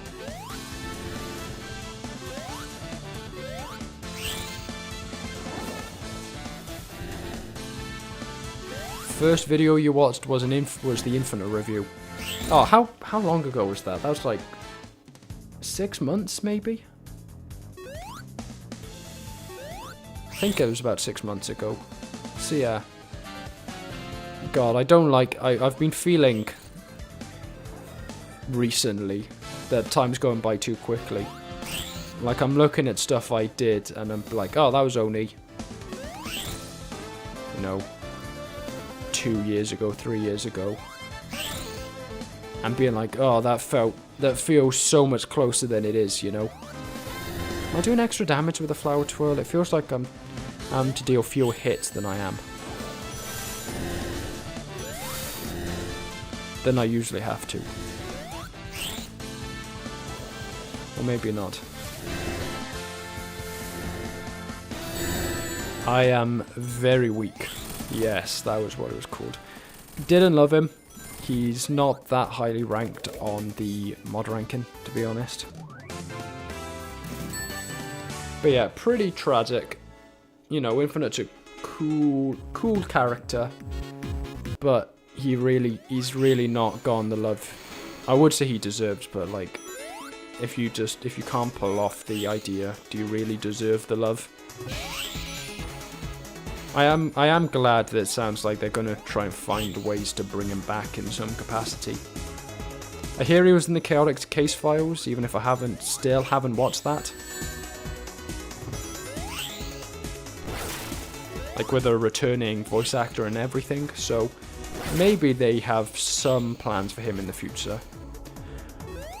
I wouldn't really hold out for it, because, you know, I don't think Sonic's the kind of series to have recurring villains outside of Eggman and then a couple of his basic mooks. So I wouldn't hold out hope to see Infinite in the future, but, you know, he's a fun character, at the very least. I think very much carried by his design, more than anything. Oh yeah, Zavok. I guess Zavok's I think Zavok's kind of a special case, because, yeah, he has returned, but, like, is it really in a position, you would argue? Like, he was the main villain in one game, and then he's appeared, ultimately, in one other game? Like, only one other mainline game, and that's Forces. And, like, half of the cast returned in that. Half the villainous cast that realistically could returned. But I wouldn't really say any of them are recurring antagonists. I wouldn't say Chaos is a recurring antagonist despite him appearing in Adventure, Generations and Forces. I just don't think Sonic is the kind of series to do that, for better or for worse. But yeah, Zavok, I do actually quite like him. He's carried entirely by a couple of good renders from Sonic Forces Speed Battle, and then his appearances in IDW. He's entirely carried by that in my eyes, but they do cause me to like him quite a bit. I've just realised how weirdly shaped her pincer actually is. Her stinger, not pincer. The stinger.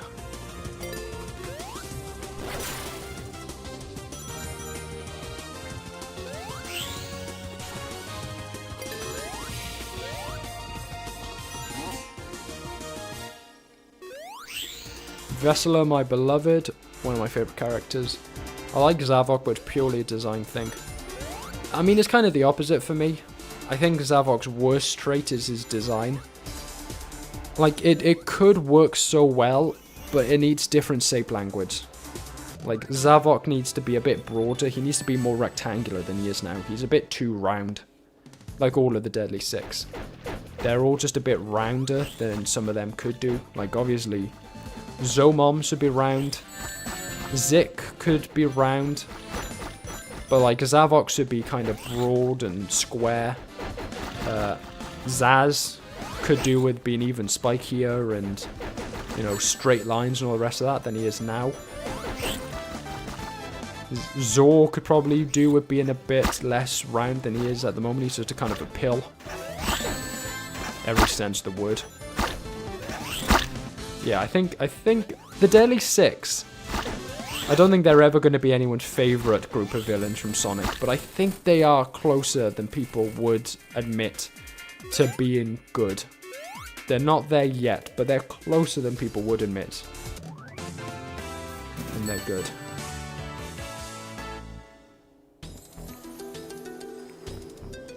If there's one character that I want to see in a SRB2 mod, it's Mephiles. Fair, I'm still holding out to one day see an Omega mod. I'm amazed it hasn't appeared yet. Like, Honey mods have materialized. There's the Chaotix mods. You've got Ray and Mighty and all of the rest of the other characters, and you're telling me no one's figured out how to do an Omega mod? Seriously? Like, Gamma's in the game. I get there's not that much to pull from for Omega as a unique character. He's only really appeared in games where he doesn't really have a unique moveset. But, like, come on, there's still got to be something you can do with him.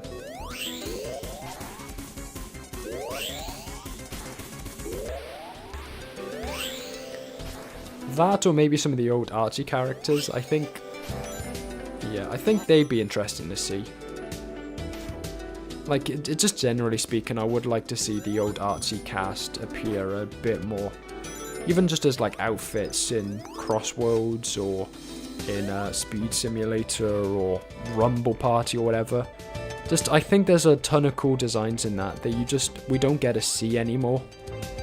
And I understand that they'd never be brought back into canon, and that's fair. But I think, you know, there's interesting stuff there and you could see it.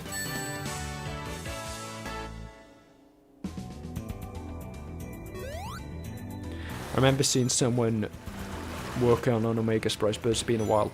Yeah, I think I saw that too, but yeah, it's been too long. I think it's probably cancelled at this point. But I just feel that Omega's, out of all of the, like, vaguely recurring Sonic cast members, probably got the short end of the stick, generally speaking, in this kind of sub-area of the Sonic community. Between the fact that he's the only member of Team Dark to not have a mod, the fact that he's one of the very few characters cut out of the transition between karts and ring races, like the only two Sonic characters, as far as I'm aware, that were in kart but then didn't make it into ring races are him and Vector, which is a real shame because I love Vector too. It'd absolutely be two of my mains if they weren't, for some reason, the only two characters, Sonic characters, that didn't make their way into the new game. It's like the disrespect, like to myself as well, because like the two characters I would be maining both gone. Ridiculous. What luck? Yeah, Roots has 2 mods. You're telling me the Roots has 2? Yeah, Rouge with a suspiciously Omega-shaped mod in her neck. A suspiciously Omega-shaped Rouge.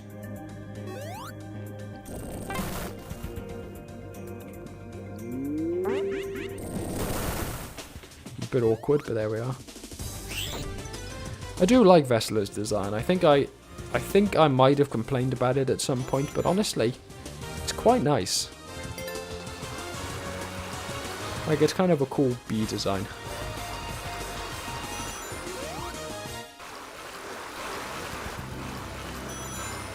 I feel like there are people who do make mods for some characters but either get cancelled, leaked, or just lost interest. I mean, it's fair enough. I'm not going to bemoan or begrudge anyone for working on a mod that I wanted to see and then not finishing it. It's normally unpaid labour. But it's just one of those things, like, we were so close, you know. Remember seeing someone make a Cosmos mod? There's someone making an Emerald mod. I don't know whether that ever came out. Emerald from Sonic Battle.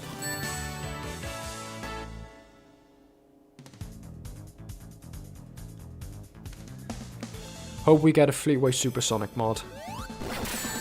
I think Fleetway just isn't as interesting as people make them out to be.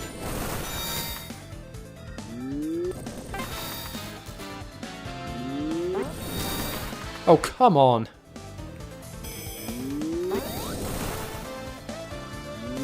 What do I need to do to hit you? Yeah, turns out Vessela's ability to hit anything on the ground severely limited.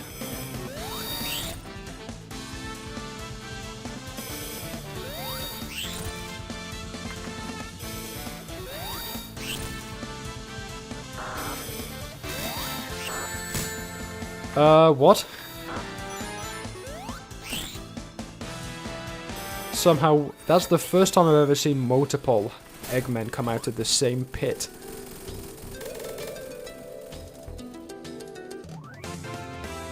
Maybe the real Omega mod was the suspiciously Rouge-shaped Omega mod. Well, I never actually played both of them. I only ever played one of them. So maybe this entire time, the other Rouge mod has actually just been an Omega mod that I never actually got around to checking. No super form for Vessela. That'd be something real cruel. It's just like, we'll make an Omega mod. We'll pretend it's a Rouge mod and we'll see whether the JackalMan ever realizes. And then nobody tell the JackalMan.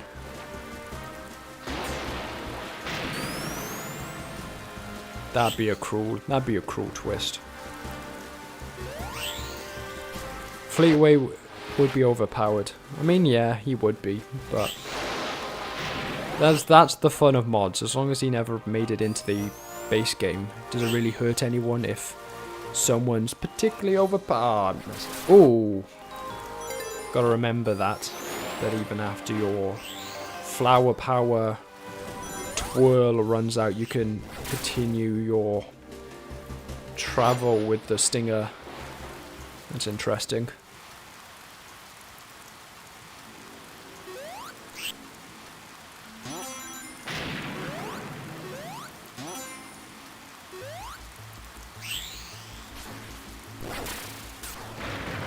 Oh, falling all of the way down.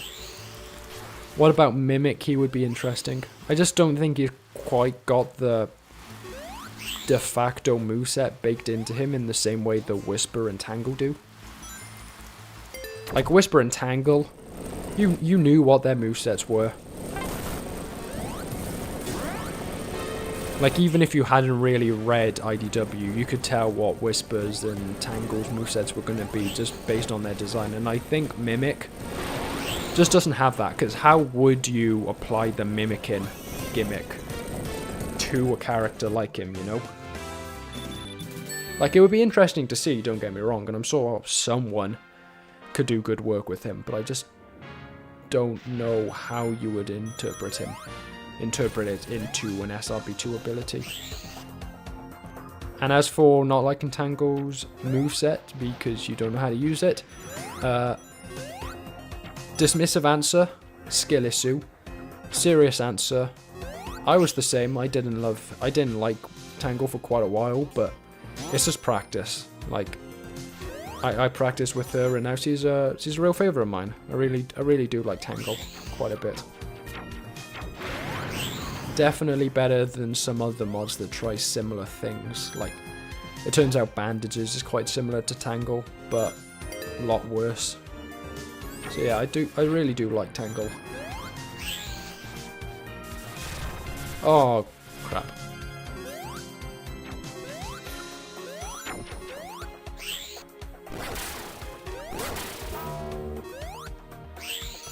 So yeah, Tangle's definitely one of the ones that has quite a high skill floor.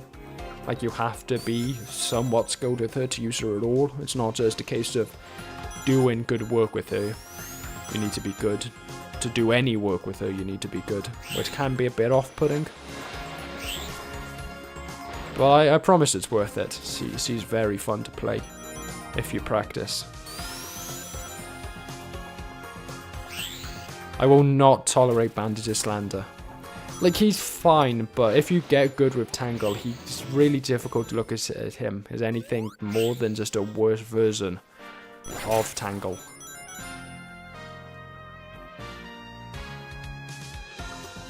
I was wondering who Bandages is just is Sonic Boom Sonic. Obviously. It's not even Bandages, it's Sports Tape, but obviously that's what everyone sees him as. For right or for wrong. It's kind of for right, like. I think there were a couple of good ideas in the Sonic Boom redesigns, but like there were a couple of bizarre ones that were just trend chasing, like the constant Sports Tape. What was up with that? But I think like pushing proportions and stuff, and especially the more defined shoulders, I think that those were real positives. Good character design changes. Moses Jones says, "Hello JackalMan, how is it going today?" It's going alright. The stream is going pretty well. It's just that my throat is always, during these streams, very sore.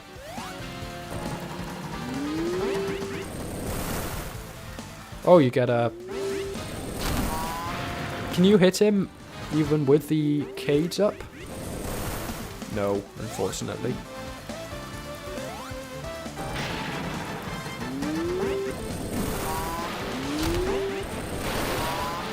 Oh, maybe you can.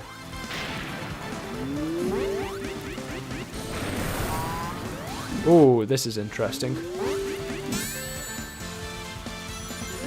Let's see how this goes. Well, I always like it when you kind of mess with Egg Coliseum's programming, because you get some really interesting looking arenas like this.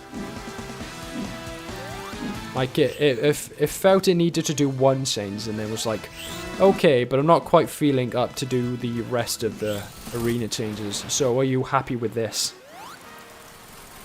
Like, this is interesting. Look how interesting that looks. Metal Sonic had absolutely no design changes to Sonic Boom except him being slightly taller.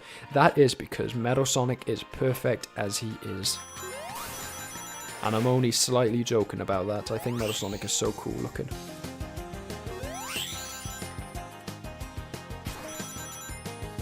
I see some people who don't like his design all that much, and they bring up good points, but I disagree. I do think he looks really cool. Really interesting. Neo Metal Sonic, yeah, that's something that I am surprised hasn't appeared yet, because Neo Metal Sonic's always been a very popular form for the guy, so I'm surprised that, like, even as, I think there is a version of Metal Sonic that I think tried to use Neo Metal Sonic as his super form design. There's definitely a mod that did that. I can't remember what or who it was, but there was definitely a mod that did that. That made Neo Metal Sonic super form. I want to kind of go out on a limb and say something crazy like X Momentum. I think something like that. Okay, that didn't break either of them.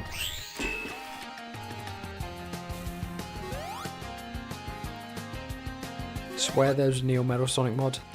Probably. There's probably been in development at some point mods for practically every Sonic character under the sun. I'm sure there's probably been a Sally Acorn mod that started development at some point and then never really got off the ground. Point is like pretty much name any Sonic character and someone likes them enough to put in the time and efforts to make an SRB2 mod for them. Like, the resources are just there, you know.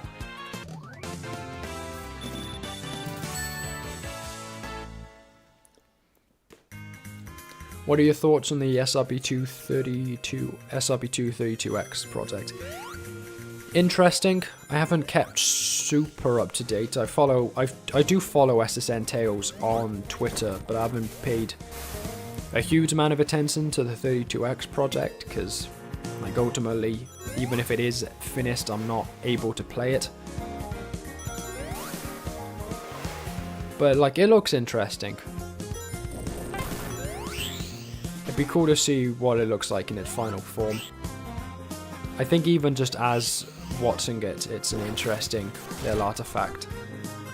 Even if I can't actually play it.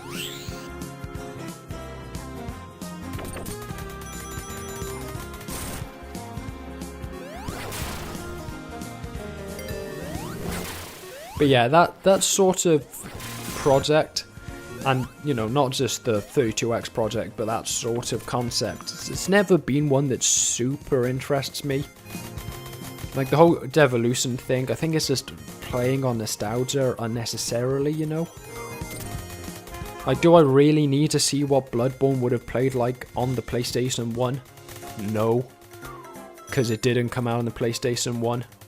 And there's nothing about the PlayStation 1 that makes it an automatically better art style.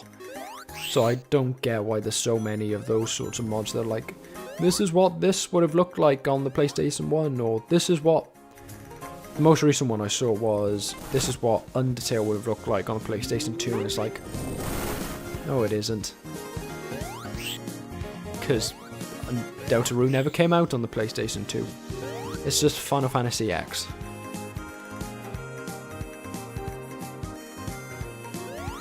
Hi, did you put my idea in video?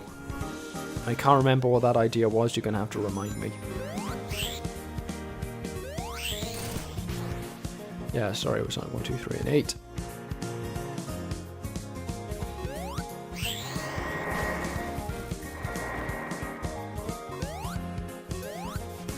Let's see, go around here.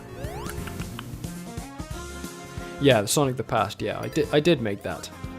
Of course, it took me a while, but you know, I like to think you all recognize that Sonic the Past is a massive mod. I like to think that I did imprint at least that in the review, that it's huge. So it took me a while to kind of gather everything together and make my script and all the rest of that.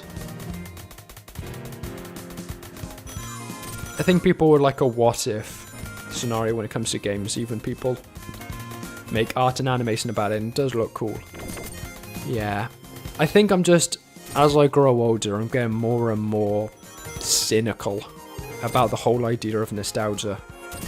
Like, I'm kind of at an age where people are starting to make music and animations and all the rest of that that's nostalgic about the time period that I was a kid in. And it's like, grow up. That time sucked just as much as this one did. Like, that was no better of a time. We don't need a million pieces of art that are just working and making inferior versions, bastardized versions of things that already existed. We need new art and new ideas and all the rest of that. Like, I think there is something slightly sinister about the propagation of the kind of constant nostalgia in media and stuff nowadays. I think there is something slightly sinister about it, you know? Like, it's fun to a point, but when it's the majority of our total creative output, it's just, imagine what this would have looked like back then. It's like, no.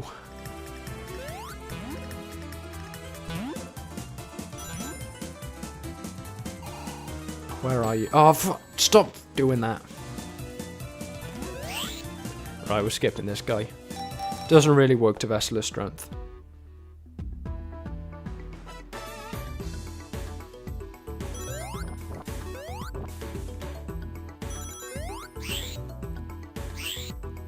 There we are. I've somehow not mentioned it yet, but I really like Vessela. I remember her being my least favourite of the trio originally, but she feels really intuitive to play. She's very smooth. She has a lot of somewhat redundant abilities, but her main one is strong enough that it's like, it kind of carries over.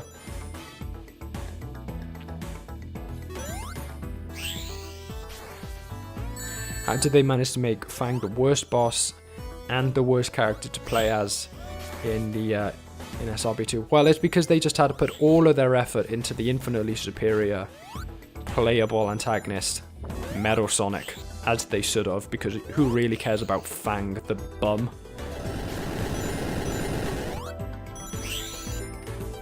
I don't really get where the whole like love of Fang came from recently. Like, he's appearing in these fan games, he's appearing a lot in official works at the moment. Like, where did this come from? Why does everyone love Fang? I knew that was going to happen. I just knew it. Like, where's this love of Fang coming from, you know?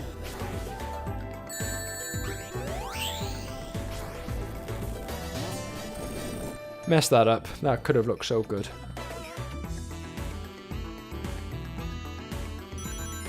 Could have looked so much cooler than it was. That damn... It's called the Drake something, I'm fairly certain.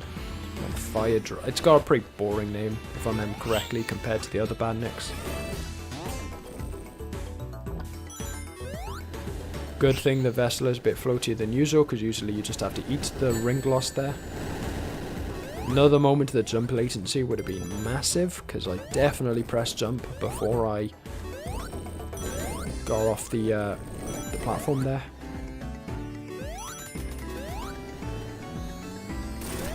So I do wonder, when people make character mods, what are some of the things they should have in mind? Well, I haven't ever made a mod myself. It's not... Making a mod's not something that really interests me. Like, you know, creativity and all the rest of that, but I'm more interested in other forms of creative output. But I think the main thing you gotta think about, and it's one of the things that I think is the reason that pre-existing characters often have a more coherent moveset than OCs, is you've got to have a good grasp of who the character is when you're thinking about their abilities or whatever. If it's a pre-existing character, of course, you can just work on their pre-existing movesets or whatever and try and adapt that to SRB2. But even beyond that, sometimes you can look at their personality and stuff like that and go, oh yeah, this is how this character would play. So like Surge, for example, I think plays very much like Surge would, because they clearly looked at her personality and thought, how can we kind of pull that into a moveset? But then obviously OCs, without that body of work to kind of base that on, they can struggle a bit more in comparison. The other thing you got to think about is, you got to think about what kind of archetype you want them to be, which is part of why I made that SRB2 archetype video. And I would go and revisit it already and make a couple of tweaks. But the general idea is the same in that, like, you got to think about who and what you're planning to do with your character. Like, if you just throw abilities at the wall, you create something that's not particularly coherent, make something that doesn't necessarily work to its strength. You got to think about, why am I putting these abilities in? How do they relate to each other? How do they create an interesting gameplay strategy? How are they different to other characters? And obviously, at this point, we've reached a point where no matter what ability you use, there's going to be someone else out there with a similar ability. But I think if you put those two thoughts together, you're kind of like 80% of the way to creating an interesting moveset. You just got to go and make sure the execution at that point works. Because of course execution is half the battle. You could have a really great concept, but if it doesn't end up working, it can be a bit difficult. And then Moses Jones asked what video is the one I'm most proud of working on. And I couldn't really say. I'm quite negative about my output, to be honest. If you were to ask me, I'm not a huge fan of most of it. The reason I keep going on and on and on about branching out to different things is because I think, ultimately, I'm not really adding much by making these SRB2 videos. Like, I think they're enjoyable watches, and I do see people cite me as like a reason they think about how they make SRB2 mods and stuff, but like, I feel I could be doing more if I made different videos outside of SRB2. That's why I'm so keen on branching out and all the rest of it. You know, in the idea that I could be doing that with other types of videos. So there isn't really any one mod that I'm one video I'm super proud of. I feel like don't edit my videos enough. Like, I kind of do the first draft of a script and then I don't put it through enough rewrites, and then I feel like put together the footage for a video and then I don't look at it enough to be like, yep, that is a high quality piece. Oh, okay, I'm not doing the rest of that. You got the idea of how she plays in Egg Rock. So, yeah. I'm trying to improve my ability to review at the moment. So behind the scenes and stuff, if you look at my backlogged or my letterboxd accounts, you'll see that I'm writing a lot of reviews at the moment. And then part of that is because I'm trying to improve my script writing process to be more, you know, incisive, to be more constructive, to kind of know where to really dig into a problem and where to kind of let it go and let it off, that sort of thing. So I have been practicing to try and improve my videos, but generally speaking, I think I'm pretty negative on them. I think I could do better, and I always do try to do better. But I think no matter how I look at it, I kind of get burnt out on SRB2 reviews. Like, I play a lot of SRB2 at this point. And as much as it's a great game, I've played it a lot for the last 5 years, and it's not like it's getting that many updates to change things up. So I have kind of seen all that it has to offer. So that's why I'm trying recently to make more videos that, one, aren't to do with SRB2, and even when they are to do with SRB2, are something more than just reviews for mods. Because, you know, as much as reviews are great and stuff, I think there are cases where you need to talk about mods in a different way. They don't really lend themselves to a review setup. I'm just trying to branch out and figure out how do you write a video like that, you know? Didn't even try to move out of the way there.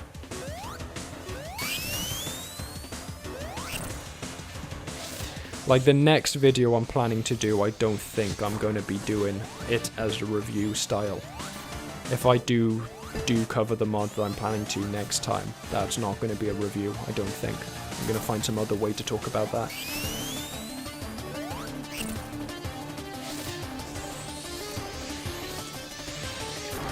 Guess you could always check out SRB2 car and ring races. Yeah, I could do. It's not really what I was talking about, but yeah. That is something I plan to do at some point.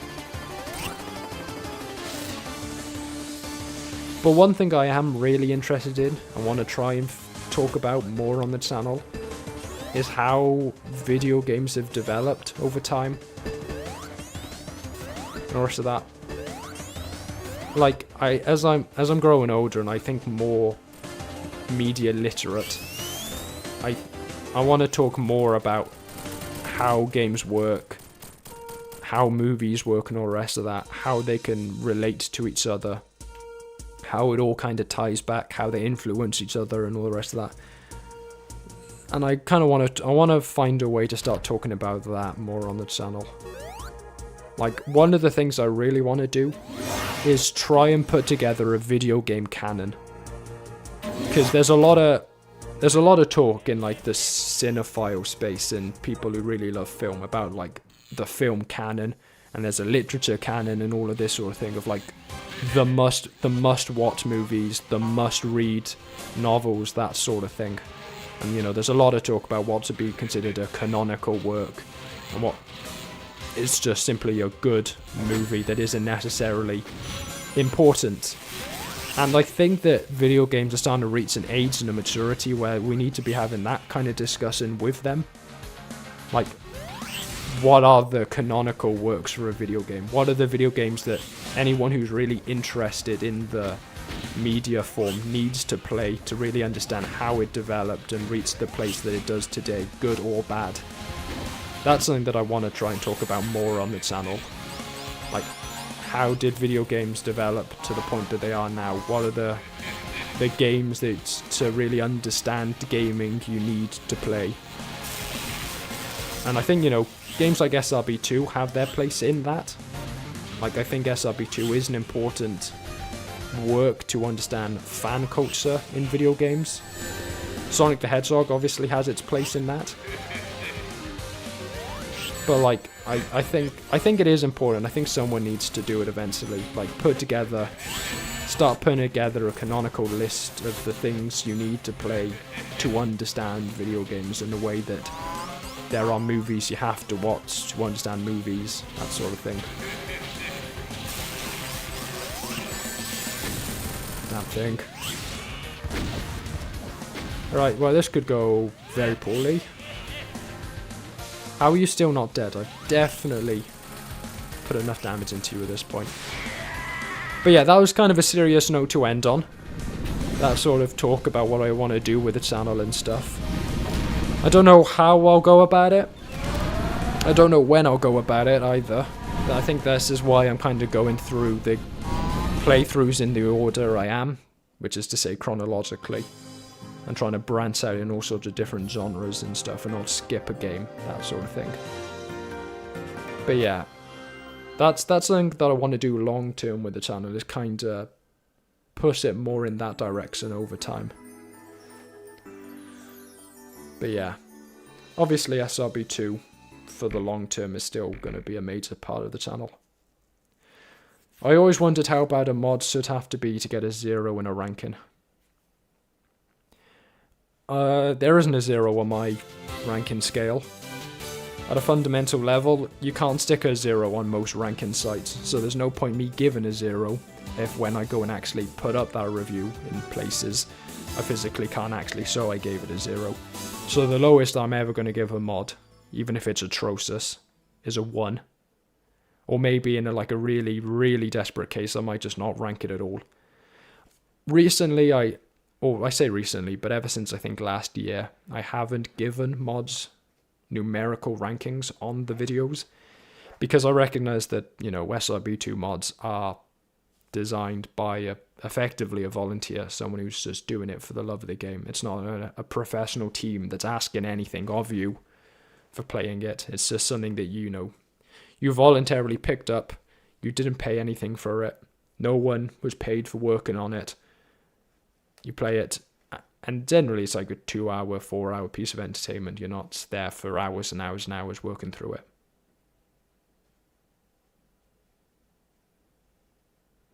So yeah, there are rankings, in my mind, I'm ranking mods in comparison to each other, because you have to say which ones are good, which ones are bad. But I don't like sticking actual numerical scores at the end of my videos anymore, because I don't think I should have done it in the way I did. I think I must have demoralized a lot of people over the years by I would think I was given a lot of first time mods only to turn around and be like, yeah, this is like a 2 or a 3, and I think that must have been quite demoralizing. So I really do regret putting numerical scores at the end of my videos for the time I did, and that's why I don't do any more. But yeah, I generally avoid doing that anymore. But yeah, love SRB2, sticking with it for the long term, but I am going to try and branch out what I'm doing with it and not just reviews. I say this every stream at this point. But yeah, over time, the idea is not drop the reviews, but make the reviews other things. And the cadence of these kind of big videos will increase over time. I was mentioning this on the Discord. I didn't get much feedback from it, but part of the reason that the cadence of these big releases have slowed down isn't so much the playthroughs, because they're pretty quick to put together and put out, is simply the rendering time on them and the time practicing with them. The main thing is just the fact that I'm working on this ranking in the background, so this is what's taken up the time from the working on other videos, because I haven't even got to the editing process yet, but I'm having to just spend all of my time on SRB2 working through all of these characters, writing down the script, getting ready to edit them. So this is what's taken up the time at the moment. But once this is done, and I have picked up the pace on it, once this is done, I'll be able to work on videos a lot faster again. But that's why things have slowed down somewhat on the channel recently, just because I've been working on this in the background. But anyway, today was fun. I think Team Kinetic, very strong as an overall package. Not the strongest character mod pack. I think someone like Silverhorn characters with all of the other accoutrements to the characters is probably stronger. But I think they're up there. I think Whirl is a middle-of-the-road B rank. Dirk is a slightly higher B rank, kind of middle to high B rank. And then Vessler is either a very high B rank or a low A, is what I'm putting it as. I don't know whether these rankings will actually make it into the ranking video, or whether I'm just doing this to compare them in the process, but that's kind of where I'm at. So Vessler higher to the top of the pile, and then Dirk and Whirl somewhere more in the middle. But anyway, thank you all for watching. I hope you enjoyed the stream. Next stream will probably be on Thursday. I don't know whether... I think I'm going to drop the modeling thing for at least this week. The entire mod as a whole, probably high B rank. Yeah, I think I'm going to drop the modeling thing for at least this week. Try and figure out what's causing the OBS problems. That means I'm not able to record any of it. And then if I do the streams next week as well, that's where we'll do the whole 2 hours gaming, or in this case, up until this video is ready, 2 hours of SRB2, and then 2 hours of modeling on Blender. Because that's not necessarily a direction I want to put the channel in terms of like modeling tutorials. But I do want to practice animation. The hope for the end of the year is that I'm going to release an animation, a fully fledged animation of 30 plus seconds using my own character models on the channel. That's the plan. That's the goal for the end of the year. I'll consider my wishes for the channel met if by the end of the year there is at least one animation on this channel that includes my own character models and is over 30 seconds. That's the plan. I hope you guys look forward to that. It's a long-term plan, and it's all going to be in the background of working on SRB2 and all of the other things that I'm playing in the playthroughs at the moment. But anyway, thank you all for watching. Tune in this Thursday, most likely. We'll play some more SRB2. It'll be Team New that time round. So that's Laces, Disc and Knuckles, Recent Tales, and I think it's just New Sonic. That'll be what comes up next. No more playthroughs. I'm not going to start on Phantasy Star 2 until next week because I'm going to be gone for over the weekend. So that's going to, cause a strange gap in it. So I'm just going to wait until I get back, I think around Wednesday next week. So yeah, next thing's going to be the stream. Nothing else for the rest of the week. Hope you're all looking forward to that. Thank you all for watching. Adios and ciao.